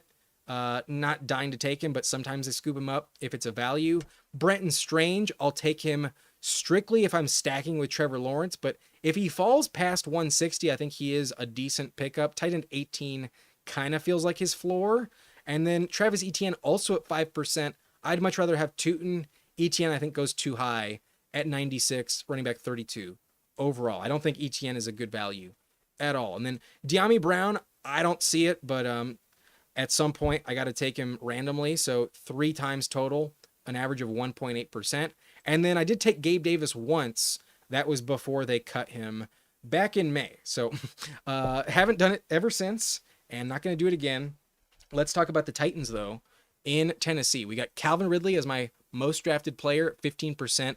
I think he's way undervalued at wide receiver 32. He was putting up top 30 numbers last year when Hopkins was off the field, and he only scored 4 receiving touchdowns. The year before that in Jacksonville was 8. I do think these touchdowns are going to double with Cam Ward. The quarterback play is going to go up, and last year he was better than wide receiver 32 as well. So I think he's a steal of a pick. I think he could finish in the top 20 potentially, but I think top 25 is a pretty good investment. So I think he's a great floor play, just like Zay Flowers. I take both of them a lot in the 5th round. And then I also take Tyjae Spears at a pretty high rate as well, 11.4%. I think there's a world where he does overtake Tony Pollard as the running back 1 in this backfield. So Tyjae has been moving up the board lately. I think it is justified. Running back 40, I think he has some standalone value and then massive contingent upside as the cheaper option in this backfield. I could see him be just as valuable at the end of the season as Pollard, if not more valuable. I think he might actually be the guy to own straight up rather than Pollard, who is 28. We've mentioned on the live stream, Pollard is kind of sneaky getting up there in age. And then Chigo Okonkwo, super late in the ADP, tight end 25. I'm happy to stack him with Cam Ward if I need a late stacking option. So I have both of them at 7%. And I think Cam Ward is a fine investment at quarterback 25, just like Geno Smith. They'll probably have some weeks in the top 20, but in general kind of hover between quarterback 18 to 27. All those guys are kind of the same to me. So going later in the ADP is a valuable option in my opinion. And I do like to stack him up with Ridley, but I don't think it's critical. I don't think it's the end of the world if you don't get the Cam Ward stack. As a rookie, he may not pop at an elite level. But Tony Pollard, I've been fading lately as I've been pivoting to Tyjae a lot more. I have him at 4.8%. And although he has the job week 1, I'm not convinced it's his job by like week 10. I think late in the season, we could see more value for Tyjae Spears than Tony Pollard at the age of 28, but he'll at least start the year as the guy. I think his ADP is fine at the moment, but in general, I'd rather draft receiver in that range. And then Ayamanor, Restrepo, and Lockett, none of them I've taken more than 2%. They're really risky flyers, and I have no idea who's more involved. I don't take them that much in general. But next up, let's talk about the Texans, and then lastly, we'll talk about the Colts, and then do a Best Ball Mania. So the Texans, my most drafted player is Jaden Higgins. I actually really like Jaden Higgins a lot more in the last 2 weeks as I've paid more attention to like the round 2 contract disputes. They gave Higgins that fully guaranteed contract, and then every other round 2 pick started to hold out because they wanted the same, and now it happened. But a lot of them held out and were not practicing with the team. Meanwhile, Higgins has been at training camp ever since the draft. He's been there since day 1. So they like him a lot. They really believe in him, gave him that fully guaranteed contract in the first place. And last year we were drafting Tank Dell and Stephon Diggs in the top 3 rounds, and Diggs did pay off as a top 20 receiver. So Higgins has that potential going as wide receiver 52. There is literally a scenario where he crushes his ADP and should be drafted like 50 picks higher than where he's going at 95. So Nico Collins goes top 12, and then we don't see any other Texans pass catcher until Jaden Higgins at 95. I think that's a bit too low. I actually think Higgins should be going like 2 full rounds higher. He's probably more valuable than Matthew Golden if you really think about it, because that Packers receiving core is so random, so up in the air. Like, we really don't know who's going to pop any given week. Even if he has a higher ceiling in one game, the next week he could burn you with like a bagel. But in Houston, if you're the number 2 receiver, shit's going to be consistent week in, week out. Even if you don't score a touchdown, you'll probably still get 9 targets and like 6 catches for 75 yards. So Higgins, I think, could average well over 10 fantasy points, could easily be a top 30 receiver when the season is over. If he is not in competition that much with Christian Kirk and Jalen Noel, if he really overtakes them, he has the elite ceiling I'd be looking for in best ball. So I really love drafting Jaden Higgins. It also gives the excuse to stack with CJ Stroud. And I do think there is some upside in that offense. They brought in Nick Caley as the offensive coordinator, formerly with the LA Rams and Sean McVay. Usually his offensive coordinators do work out elsewhere. So optimistic for Jaden Higgins, and hopefully it does work out for me. I have a lot invested in him so far. But Nico Collins, I've taken it 7.2%, so just below average. I've been trying to catch up as I've been taking more Brian Thomas, but I do have Brian Thomas ranked a little bit higher than Nico Collins straight up. So that's why it's like that. And then Jalen Noel, also at 7.2%. His ADP is super late, wide receiver 75, and I do think he's more talented long-term than Christian Kirk. I think they're battling for the same job in the slot. However, last year, Tank Dell was not valuable at all, and I do think whoever gets that job as the wide receiver 3 is going to burn you. It might be Christian Kirk, it might be Jalen Noel, but the reason I take Noel a lot more is because he goes much cheaper. He's wide receiver 75, meanwhile Kirk is wide receiver 58. I think they're both on equal footing next year. So I have Noel at 7.2%, Kirk at 2.4%. If the ADPs were flipped, then my exposures would be flipped the other way around. It just is the way it is. But CJ Stroud also at 7%. I'm fine taking him, but he's not like the most exciting pick. Last year was really terrible, but the year before that was elite. It's possible he bounces back, and we are drafting him well below where he should go. Quarterback 20 might be a little disrespectful after what he did his rookie year. But Joe Mixon, I have at 6.6%. He's kind of older at 29 years old, a little bit risky. I do like his value, though, at running back 19, but I kind of have him in the same tier as Travion Henderson, who goes a full round later and is also younger and more likely to pop in the fantasy playoffs. That's why I fade him a little bit in best ball. But I do think I'm a little bit low on Mixon. I wish I had a bit more of Joe Mixon, because I'm not worried about Woody Marks or Nick Chubb at all. I really don't have a concern about the handcuff in Houston. They're both really low on the list here. And then I also almost never take Dalton Schultz. With all the additions at receiver, I don't think Schultz is going to be that valuable this season. So really, I'm only drafting Jaden Higgins, Nico Collins, CJ Stroud, and Joe Mixon. Occasionally, I take Noel for the hell of it. But lastly, let's talk about the Colts. That is the last team in the AFC. And I'll do another one of these videos focusing on the NFC probably next week. So this will be the last team. Then we'll do a Best Ball Mania. Michael Pittman Jr. is my most drafted Colt at 11.4%. And he's going wide receiver 50. 2 years ago, when he put up 1,150 yards, 4 touchdowns on 156 targets, he was a top 22 receiver. He was wide receiver 21 just 2 years ago in points per game. So it's possible he bounces back. His stats were terrible with Anthony Richardson last year, though, and there's a lot of worries that he was overtaken by Josh Downs in that offense. Josh Downs did outperform him straight up in points last season. Pittman was healthy almost the entire year. Meanwhile, Downs missed like 4 games, and Downs scored an extra like 17 fantasy points than Pittman on the season. So I kind of wish my exposure was flipped. I wish I had more of Josh Downs than Pittman, but Downs does go almost like a full round more expensive than Pittman, and that's why I've taken Downs less. I'm usually taking guys like Darnell Mooney or Jaden Reed. That's what I'm thinking of. Jaden Reed, Matthew Golden above Josh Downs, and I've also only kind of recently come around on him as a good price because I'm pretty committed that Daniel Jones is going to be the quarterback in the Colts offense. I think Daniel Jones is the guy we want for fantasy, definitely more upside. Richardson's completion percentage is just so trash.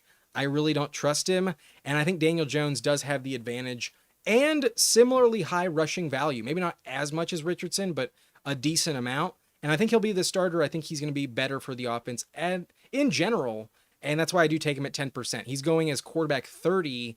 And I do think in best ball, he will have some 25-point games. Sometimes he'll crack the top 12 in fantasy in a given week. So if he's the quarterback 1 in Indianapolis, I'll definitely be excited for getting that right. But I have taken Richardson at 4% of the time. I haven't completely ignored Richardson. I'm just twice as much invested in Daniel Jones as opposed to Anthony Richardson. But I've also taken Jonathan Taylor around baseline as well, just below 8% at 7.8. So I think he's a decent value. I do have Jacobs and Chase Brown ranked higher, but I think at running back 8, he's in the same tier.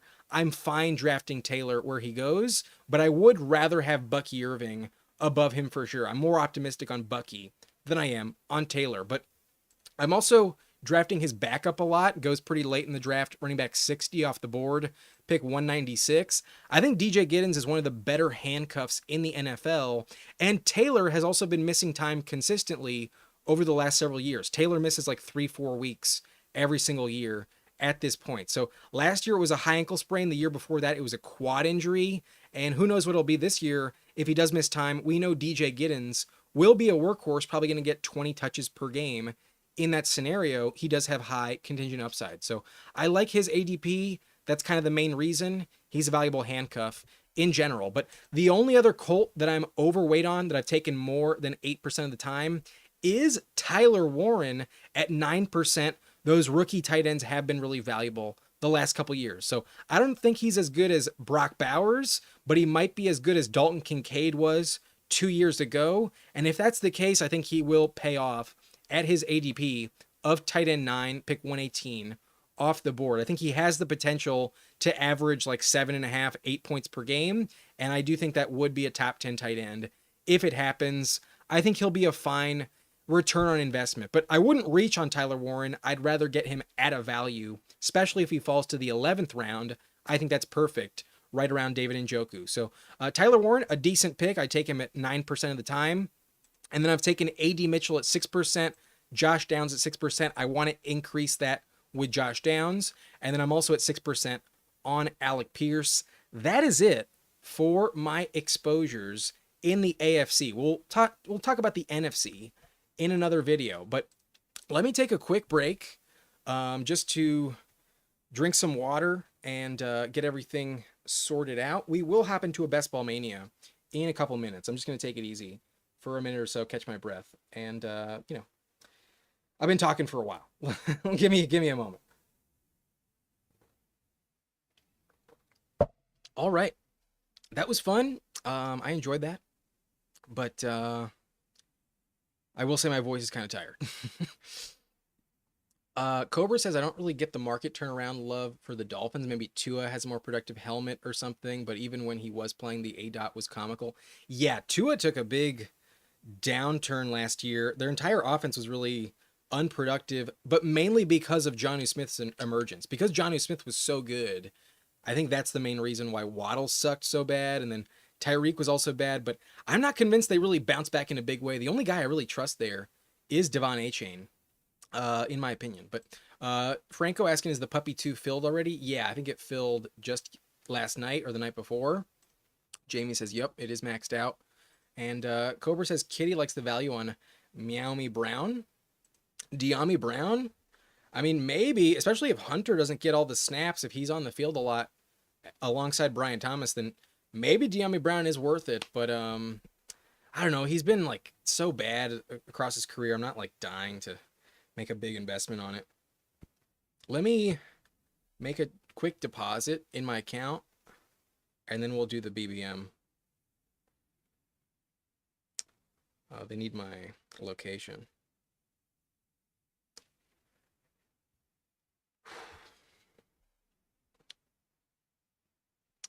Jamie, do you speak French, or are you just using like Google Translate? Because I am impressed by these French comments, but they're not quite perfect, I will admit. If it was perfect, it'd be votre exposition, votre instead of vos. Vos is like Spanish.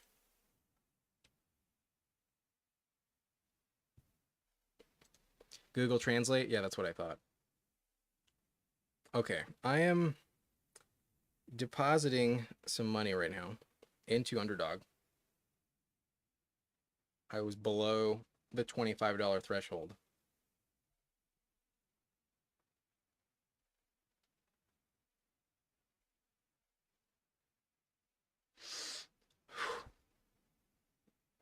All right. We're ready now. Let's get back to it. Sorry about that. Here we go. Best Ball Mania is incoming. We have no prep. Usually we do a different one. We do like a puppy first hand, but I just went over all my exposures. I saw what I liked, what I didn't like, what I want to improve on. I say we're ready. I say we're ready to go. So if you're ready yourself, I hope you have it all queued up. I'm ready to click it. Click that button right now, and I will join in 3, 2, 1, and it should be synced up with the delay on the live stream. But there are 3 spots left. If you want to join me in this Best Ball Mania 6, go ahead and get it. There are now 2 spots, and I hope to see you with me. But even if you're not, it's okay.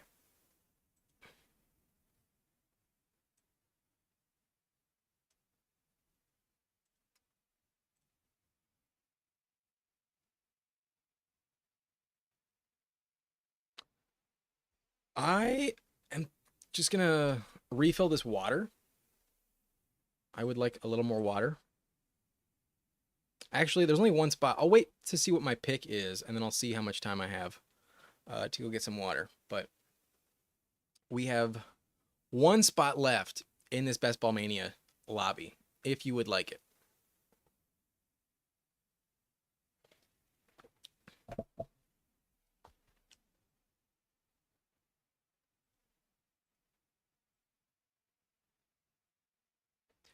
Looks like 13 votes, and most of you, about 2/3, wanted Best Ball Mania, and this lobby is now full. We have pick 12. Pick 12. I'm actually comfortable with pick 12. That's not the end of the world. So let me get this set up.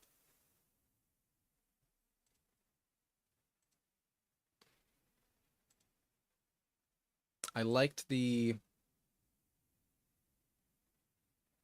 draft we had last time. The setup we had last time.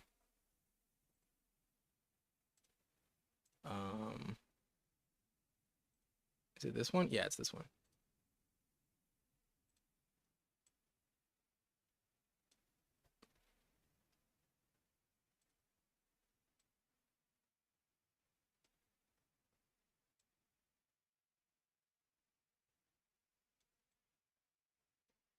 There we go. And then this I'll move over.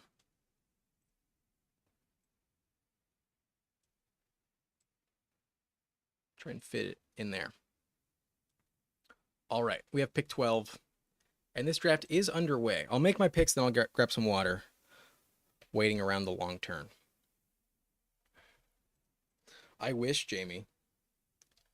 I wish.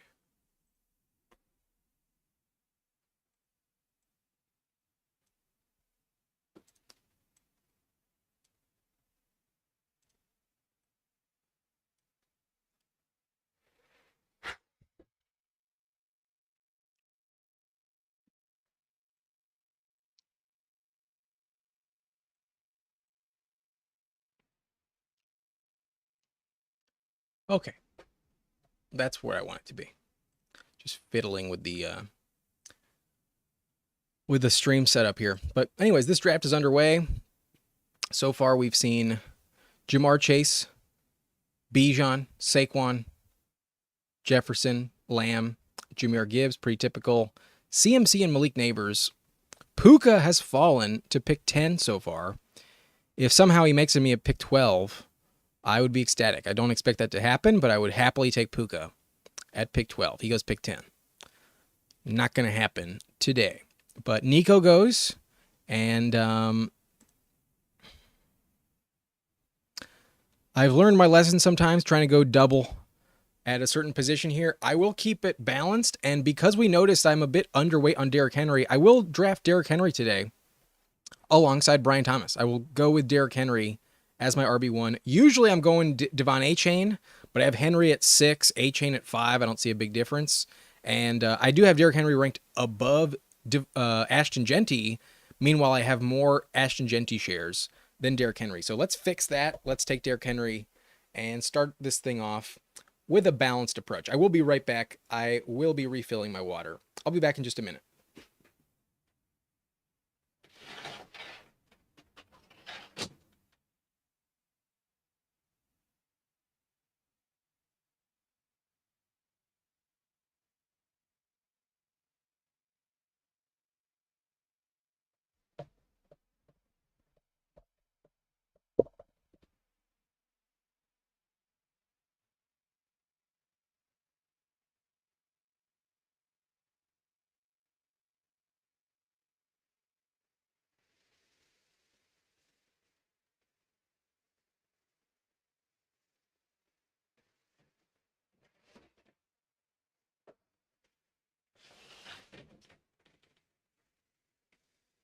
All right.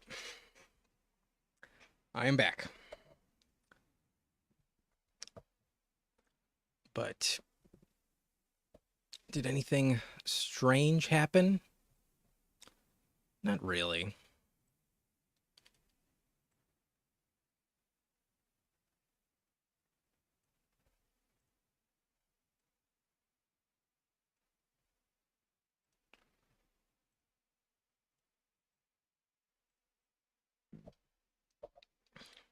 You know what it's time for? You know what it's a good time for? If you know, you know.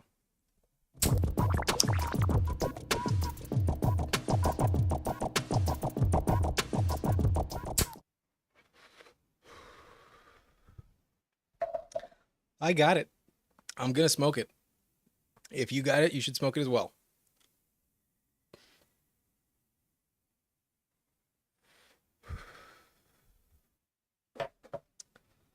Time to enjoy myself. That was a lot of information in this video.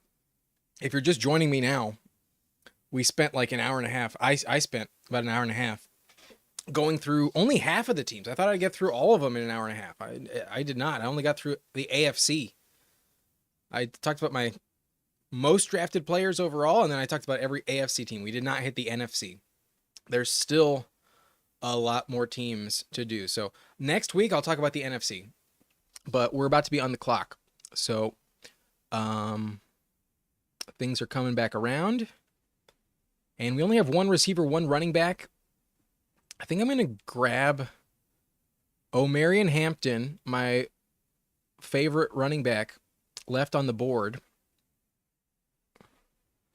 And then because of the recent events in Kansas City, expecting a suspension for Rashee Rice, I will take Xavier Worthy. I'm very tempted to grab George Kittle instead, but I'm going to go with running back, wide receiver in the first 4 rounds. When I'm at the bookend, when I'm at pick 12, I've found I like my teams more when I start really balanced in the first 4 rounds. When I take a luxury elite quarterback or George Kittle at this price, sometimes I do get behind the 8 ball a little bit. And I think there are still good values at tight end that we can definitely hit later. I think there's some really good wide receivers coming up. And we could also perhaps justify a Mahomes stack if we really want to. It is possible with Worthy. But so far, that's what we got. I do think with Rashee Rice's suspension, Worthy is in the same tier as Mike Evans. I think he might even be in the same tier as Garrett Wilson, Marvin Harrison's JSN. I think you can argue you'd rather have Worthy than Terry McLaurin. And it is possible that Worthy should be going exactly where we were drafting Rashee Rice before the suspension happened. It's possible Xavier Worthy is as valuable as wide receiver 12 and should be going above Tyreek Hill and T. Higgins. It is possible, and I'm underweight on Worthy. I think he's a good pick now in the 4th round, so let's take him in round 4. I don't think it's a bad decision now that Rashee Rice is far less safe of a pick. But I do grab Omarion Hampton. I'd rather have Hampton than Kyron Williams. I do still have James Cook ranked higher, but I'm just more excited as a Charger fan, especially with the Najee Harris news, that Hampton is going to be the guy really quickly. If Hampton is a 3-down back, Hampton could be top 5.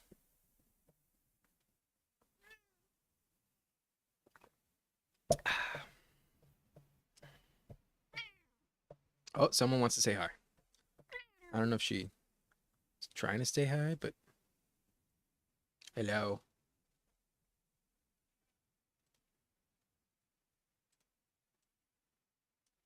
At least for the cat. I think that deserves a subscription. Say hello to the camera. Say hello.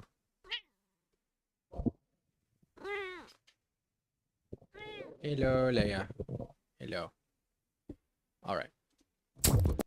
We don't need that again. Actually, maybe it's a sign. Maybe it's a sign that I should do something.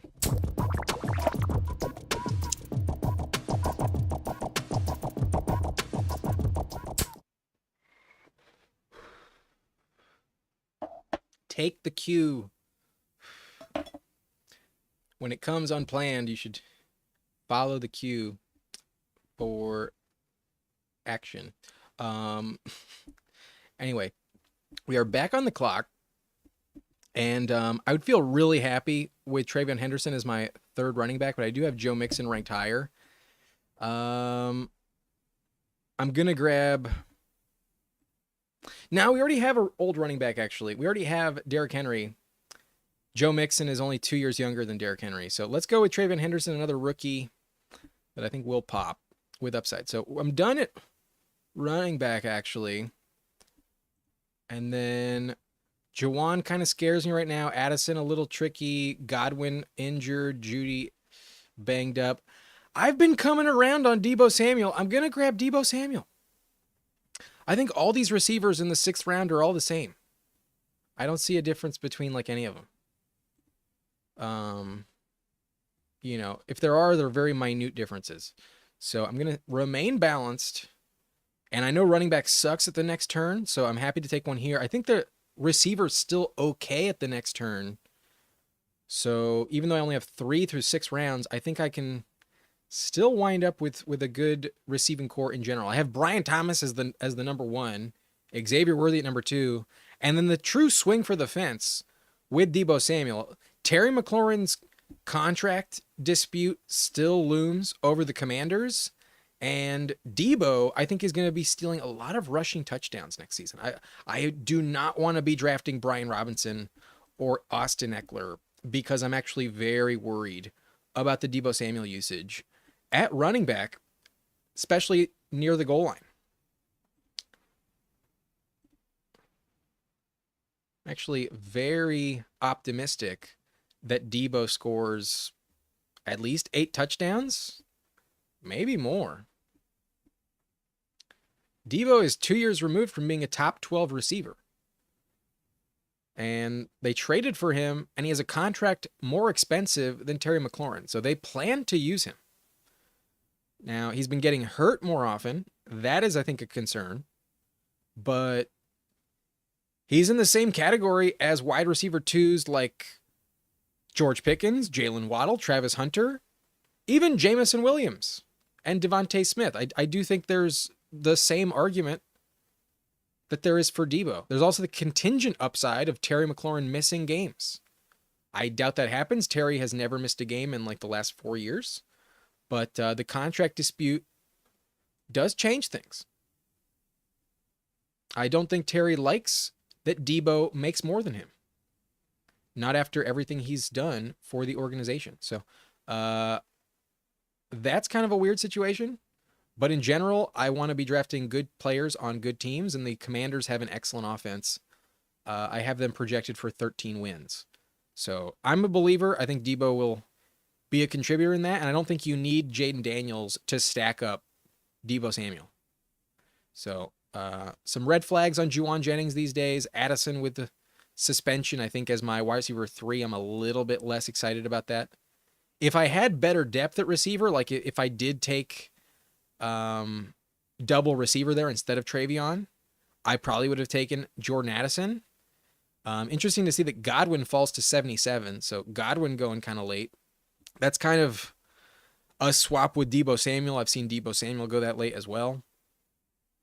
But don't want Jerry Jeudy, that's for sure. Pearsall is on the PUP list right now, so not practicing. That's not ideal. Jaden Reed in a weird offense. Very random scoring there. Some elite upside, but not super consistent. And Jacoby Myers, I think, is actually the safest pick of this range, but I think Debo Samuel offers a little more optimism and upside in his respective offense with the Commanders as opposed to the Raiders. But unfortunately, a guy I really wanted, Darnell Mooney, did just go off, but we like Josh Downs as well. We mentioned in the exposures, Josh Downs is someone I would actually like to have a little bit more of. So I'm going to take Josh Downs here. And our quarterback options, though, are a little bit limited. And even though I don't take him a lot, and I do think he's overpriced, there is no way he comes all the way back around to me. So I got Xavier Worthy. We're committed to Worthy. Let's try it.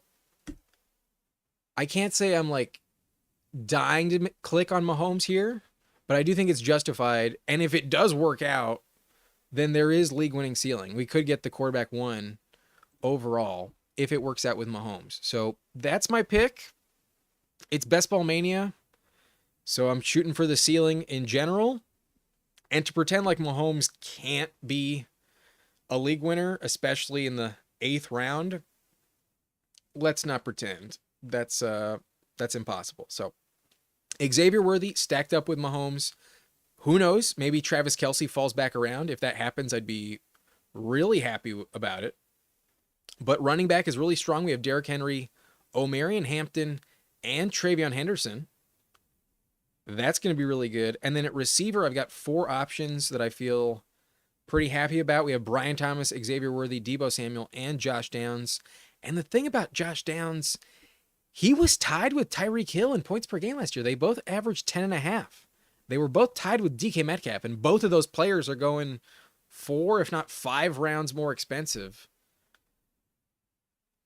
I'm not saying Josh Downs is better, but he was just as good in fantasy on a points per game basis as Tyreek Hill and DK Metcalf last season. Jamie asking, would I take Kelce too if he falls back to me? Absolutely. If I got Kelce at a 10-pick discount, I would take him unstacked. I think he's become a safer, better pick ever since the Rashee Rice news. So I did do a few live streams, I want to say like a week ago, where I did get Kelce at this price. I got him in the 10th round at pick like 110, 112. And if I somehow get him at 108, I will not be passing on Kelce when I have Mahomes.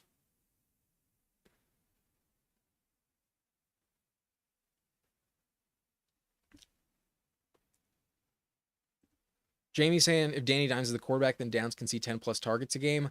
I'm not convinced that'll happen, especially with Tyler Warren joining the mix there. I wouldn't envision 10 targets a game for Downs, but he could definitely be their top target.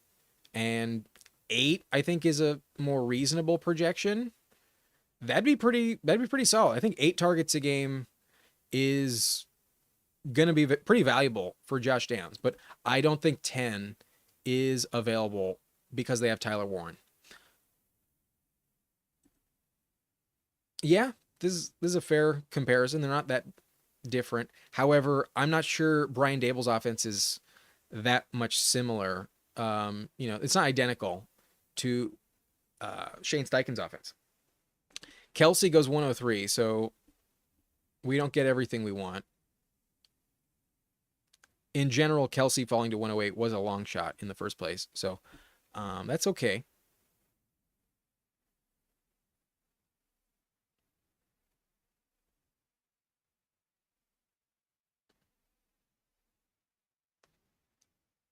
But I think I should be thinking about who my quarterback 2 is going to be. And we are kind of lined up for Trevor Lawrence. But I don't feel like Mahomes is such a safe guarantee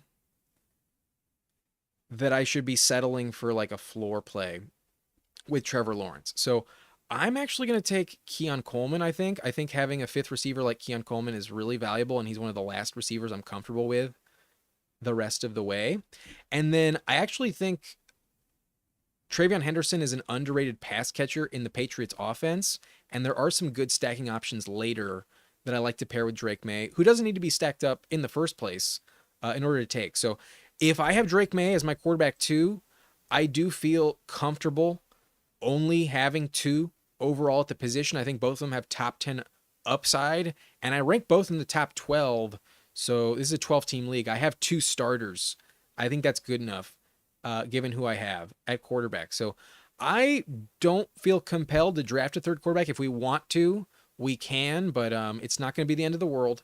And I have my 5th receiver with a value on Keon Coleman, who I think is going undervalued in the first place. And I mentioned earlier in the stream, I actually view almost identically to Khalil Shakir in the first place. So I like this receiving core. I think I got some good values and some swings that hopefully work out with Debo and Xavier Worthy. And then running back is really strong with Derrick Henry, Omarion Hampton, TreVeyon Henderson. Quarterback room is strong. Patrick Mahomes, Drake May. And even though we have yet to take our tight end, I still think I'm in good shape. I still think this team has a lot of upside and a lot of options remaining at that position. So I'm liking this team. I'm much more happy with this team in the 12th slot than the last Best Ball Mania we did, where I think we got the 101.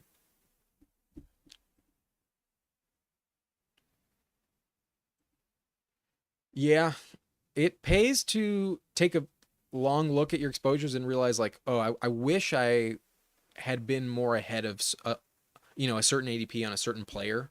And when you realize you're not and you want to justify it and fix it, there's still over a month left. I can definitely still fix that and get him where I'd like it to be. So happy to take Josh Downs for sure. That is nice. But Jamie says, would you take Kyle Williams to stack with May and Henderson? I'd consider it. I wouldn't feel locked into that. Anytime you can take someone to stack, it at least crosses your mind. But can't say I'm locked into taking him at the next turn. That's definitely not a forced click. But King of QC says 10 spot in the building. Yeah, here you are at the 10. Let's take a peek at your roster. If you're gonna let me know you're in here, I'm gonna take a look. You went Puka, A-Chain. Love the value on A-Chain. That's an excellent start. Damn, you got the steal of round 1 with Puka, and then A-Chain I think is better than Genty. So phenomenal start. You go Mike Evans in round 3. That bring back with the Dolphins, week 17. That's pretty nice. I do like Kittle in the 4th round. I think that's a really good pick. I almost went Kittle myself instead of Worthy. But then you go Rome Odunze, RJ Harvey. Not bad at the turn there. Love the Darnell Mooney pick. I take Darnell Mooney a lot. Also, a week 17 bring back with Puka. The Rams and Falcons play each other. And then you went Baker. You do have Evans, so totally justified. And then you did take Purdy with Kittle. So a good stack there. You get Burden coming back around. And so far you've got 5 receivers: Puka, Evans, Odunze, Mooney, and Burden. I think you're in good shape. You got 2 running backs, Devon Achane and RJ Harvey, George Kittle, and then Baker Mayfield, Brock Purdy. That's not bad, man. That's really good. Obviously, the only difference is I went with Omarion Hampton in a spot where you took Kittle. and so my running back room is a little bit better. But your team's pretty good, man. I think you've done really well so far. And just like me, no tight end. No, you do have a tight end, but 2 quarterbacks through the first 10 rounds. All right. Pick 10 is on the clock. And then he goes Bashal Tutin, definitely a guy I like as well. Herbert falls, but oh, I know who I want here. Will I get him?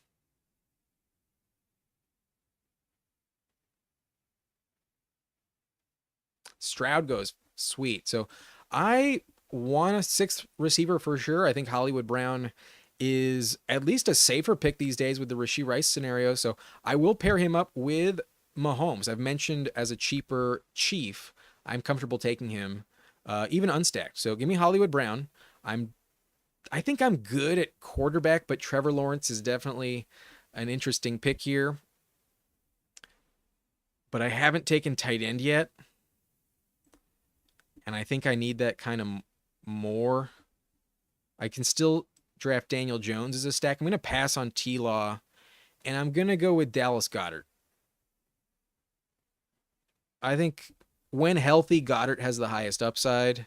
That is more like consistent. As much as I like Isaiah Likely, I like him a lot more as my backup tight end than the first one on my roster. So reaching on Likely doesn't feel as exciting as reaching on Goddard, who I think could be really, really good if he just stays healthy. If he just doesn't get hurt, doesn't miss time, he could be great. And then if there's ever a time when Devontae Smith or AJ Brown miss time, he vaults into, top 5 potential. He has tremendous value. So I will go Dallas Goedert just because I have not taken tight end up until this point. But Jamie says Demario Douglas also later. That's definitely a consideration. Did I get sniped on Kyle Williams? Yeah, he goes 125, so it wasn't even an option. But I'm happier to stack up Hollywood with Mahomes than I am Kyle Williams with Drake May at this ADP. I think Hollywood has a higher ceiling than Kyle Williams. I think the ceiling is kind of impossible to reach for both players. I wouldn't bet on the best case scenario for both players, but I think the worst case scenario for Kyle Williams is actually a lot worse than Hollywood Brown. And I think the only way Hollywood Brown doesn't pay off this ADP is if he gets hurt. But Jamie saying got to be careful giving away your picks before the 10 spot drafts. A consideration sometimes.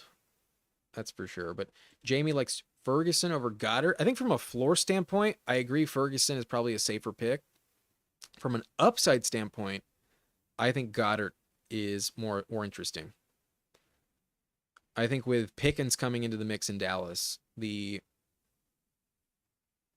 best case scenario for Ferguson where he scores like 9-10 touchdowns, I think is a lot less likely to actually happen with Pickens in the mix.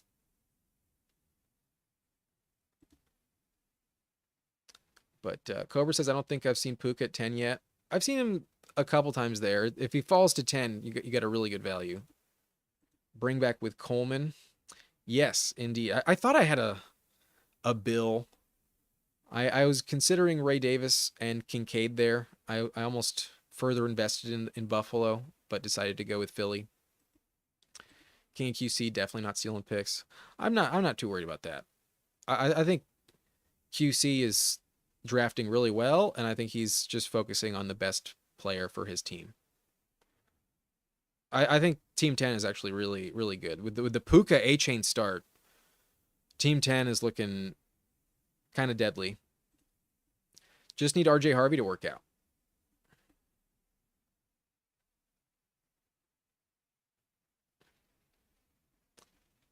But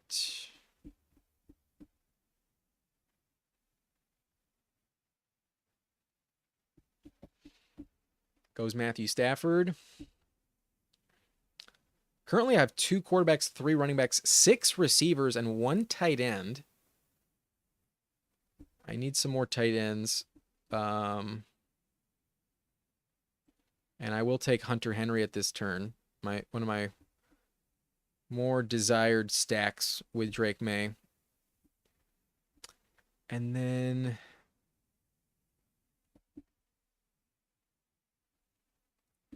Dylan Sampson already off the board.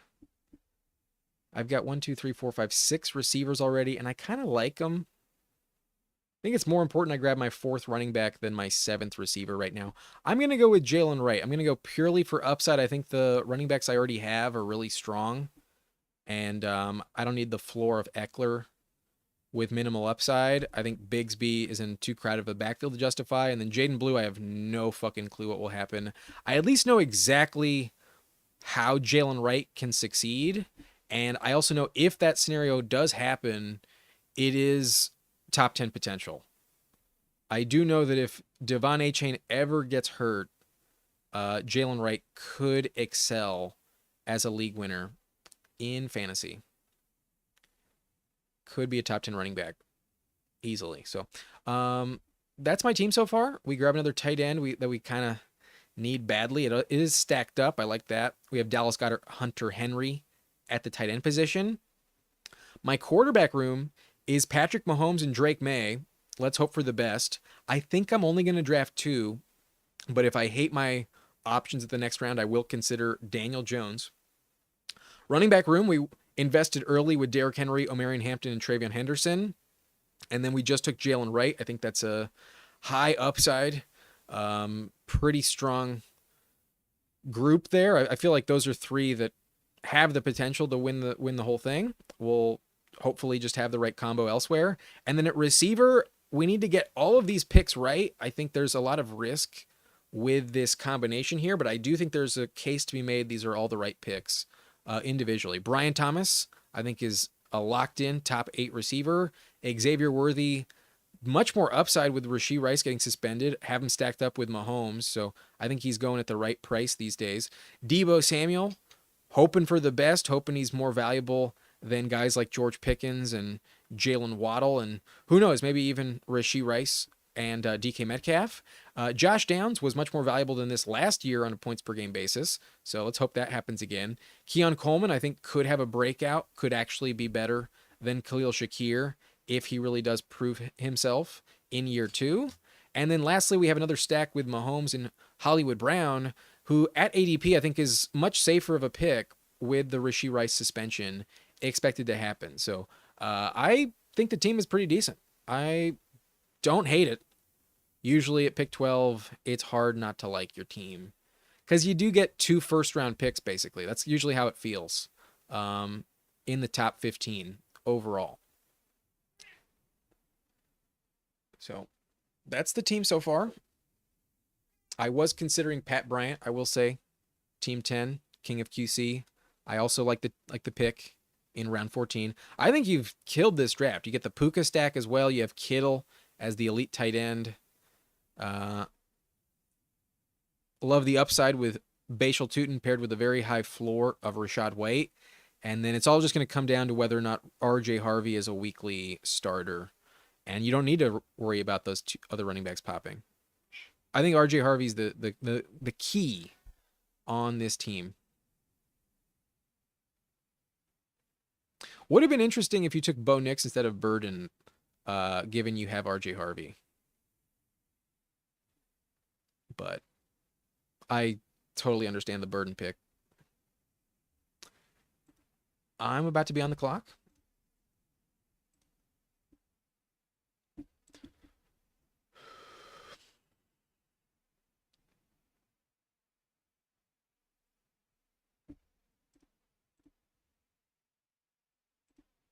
Tua is still on the board. That's kind of insane. Tua this late? I think I'm willing to grab even though he's completely uncorrelated with anyone else I'm taking. Just for the price discount, I will take Tua. And then I could definitely grab Jonnu Smith given the other tight ends I have. Maybe I should take Darren Waller, though, instead. No, I think Jonnu's more valuable. So even though he's unstacked, I don't give a shit. I'll just take Jonnu. Yeah, didn't expect to take Tua there, but at pick 180, when he's healthy, he's more valuable than that. I don't really care that he's only stacked up with Jalen Wright. I think for just being unique, um, I'll take him. But yeah, perhaps Waller was a wiser pick.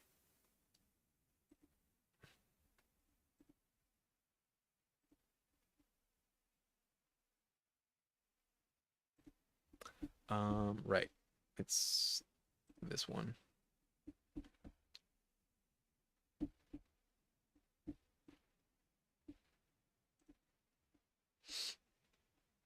All right. So a discount on Johnny at 181.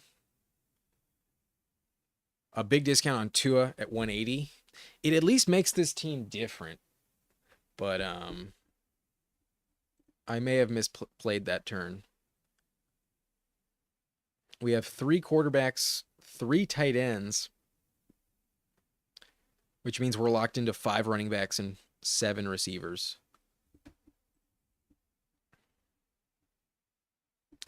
Probably should have taken a receiver instead of Tua there. Maybe. Couldn't help myself though. Having the third quarterback is always tempting. Always tempting. But locked into RB wide receiver with these last 2 picks. I think I really forced that with the luxury third quarterback. But Mahomes Drake May, who knows, maybe it does need an extra Tua contribution randomly, but that feels like it may have been the wrong pick.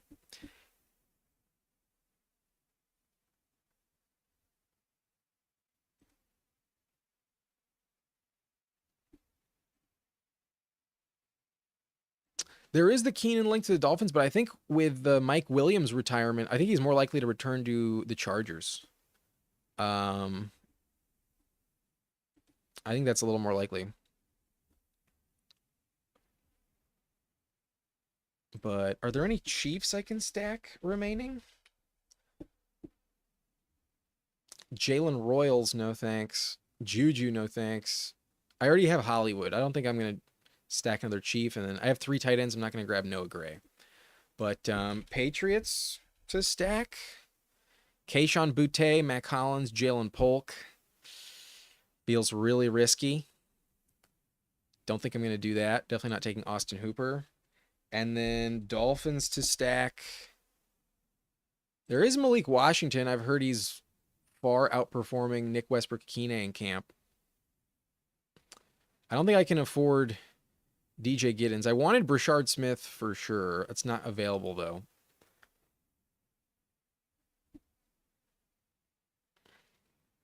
I think I'm going to go Malik Washington, but Keenan is actually a little tempting, and Keenan might play for Miami, might play for LA. Either scenario, I think he might. Yeah, let's go Keenan. Fuck it. And then I need a running back badly.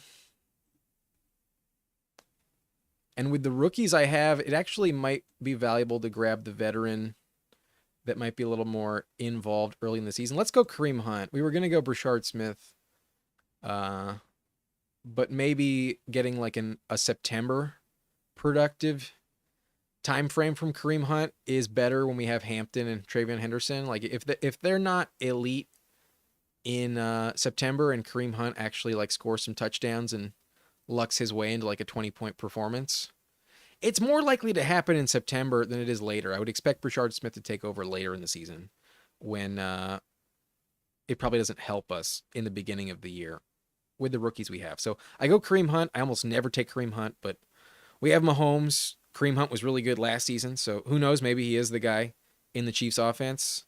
It's a big dart throw, but I needed running back. I'll take him. So if I could change one pick, instead of Tua, I might have drafted just another receiver. Honestly, it's not that big of a deal. I'm not regretting it that much.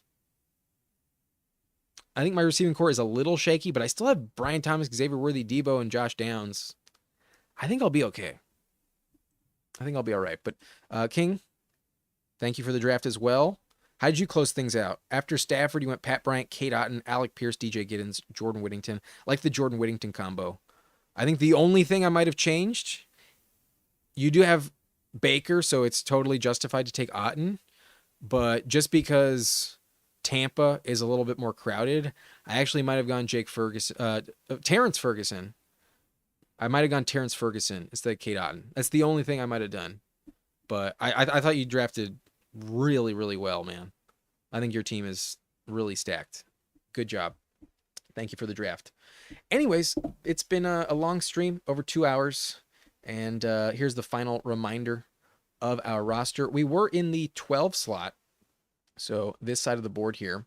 And I went with Derrick Henry, Omarion Hampton, Travion Henderson in the first 6 rounds. And then I also took Jalen Wright and Kareem Hunt as my running backs. My receiving core is Brian Thomas at the 1-2 turn, Xavier Worthy at the top of the 4th, Debo Samuel in the 6th round, Josh Downs in the 7th, Keon Coleman at the end of the 9th round, Hollywood Brown at the end of the 11th round, and then Keenan Allen at the end of the 17th to close it out. I may be a little risky, but in Best Ball Mania, I think it's worth it. Hopefully Keenan does not retire, does play somewhere this season. But that's it at receiver. My quarterback room is pretty strong. I have Patrick Mahomes, who I took at the top of the 8th. I have Drake May, who I took at the top of the 10th. And then we got Tua to fall 40 picks. He usually goes like 145. I got him at 180. And it was just too cheap to pass up on. I think when he is active, he's much better than like, what is this, quarterback 29 or some shit. He's better than that. I'll take the discount on Tua, even though I don't have him stacked up. But those are my quarterbacks. At tight end, we waited kind of late. We go with Dallas Goedert in the in the beginning of the 12th round. He's my tight end 1. Hopefully he stays healthy. And then with my next pick at the end of the 13th round, I did go Hunter Henry for the Drake May stack. Final pick at tight end, 181 overall, is Jonnu Smith, a player that has literally fallen in the draft by almost 100 spots. There was a time when he was going pick 80, pick 85. I just got him 181 in Best Ball Mania. One of the latest ADPs I've ever seen. I'll happily scoop that up. Instead of the Darren Waller flyer, a player who just came out of retirement a couple weeks ago. So that's my team. I think it has potential, but who knows? And yes, Ant, this is always a potential scenario. We could get Jonnu just getting traded back right to the Dolphins. That'd be ideal. That's exactly how this team wins. That's exactly what this team needs. I love the thinking. Manifest it, my friend. Manifest it. That's it for this video. We've reached the end. And if you've enjoyed, if you've made it this far, go ahead and hit the subscribe button.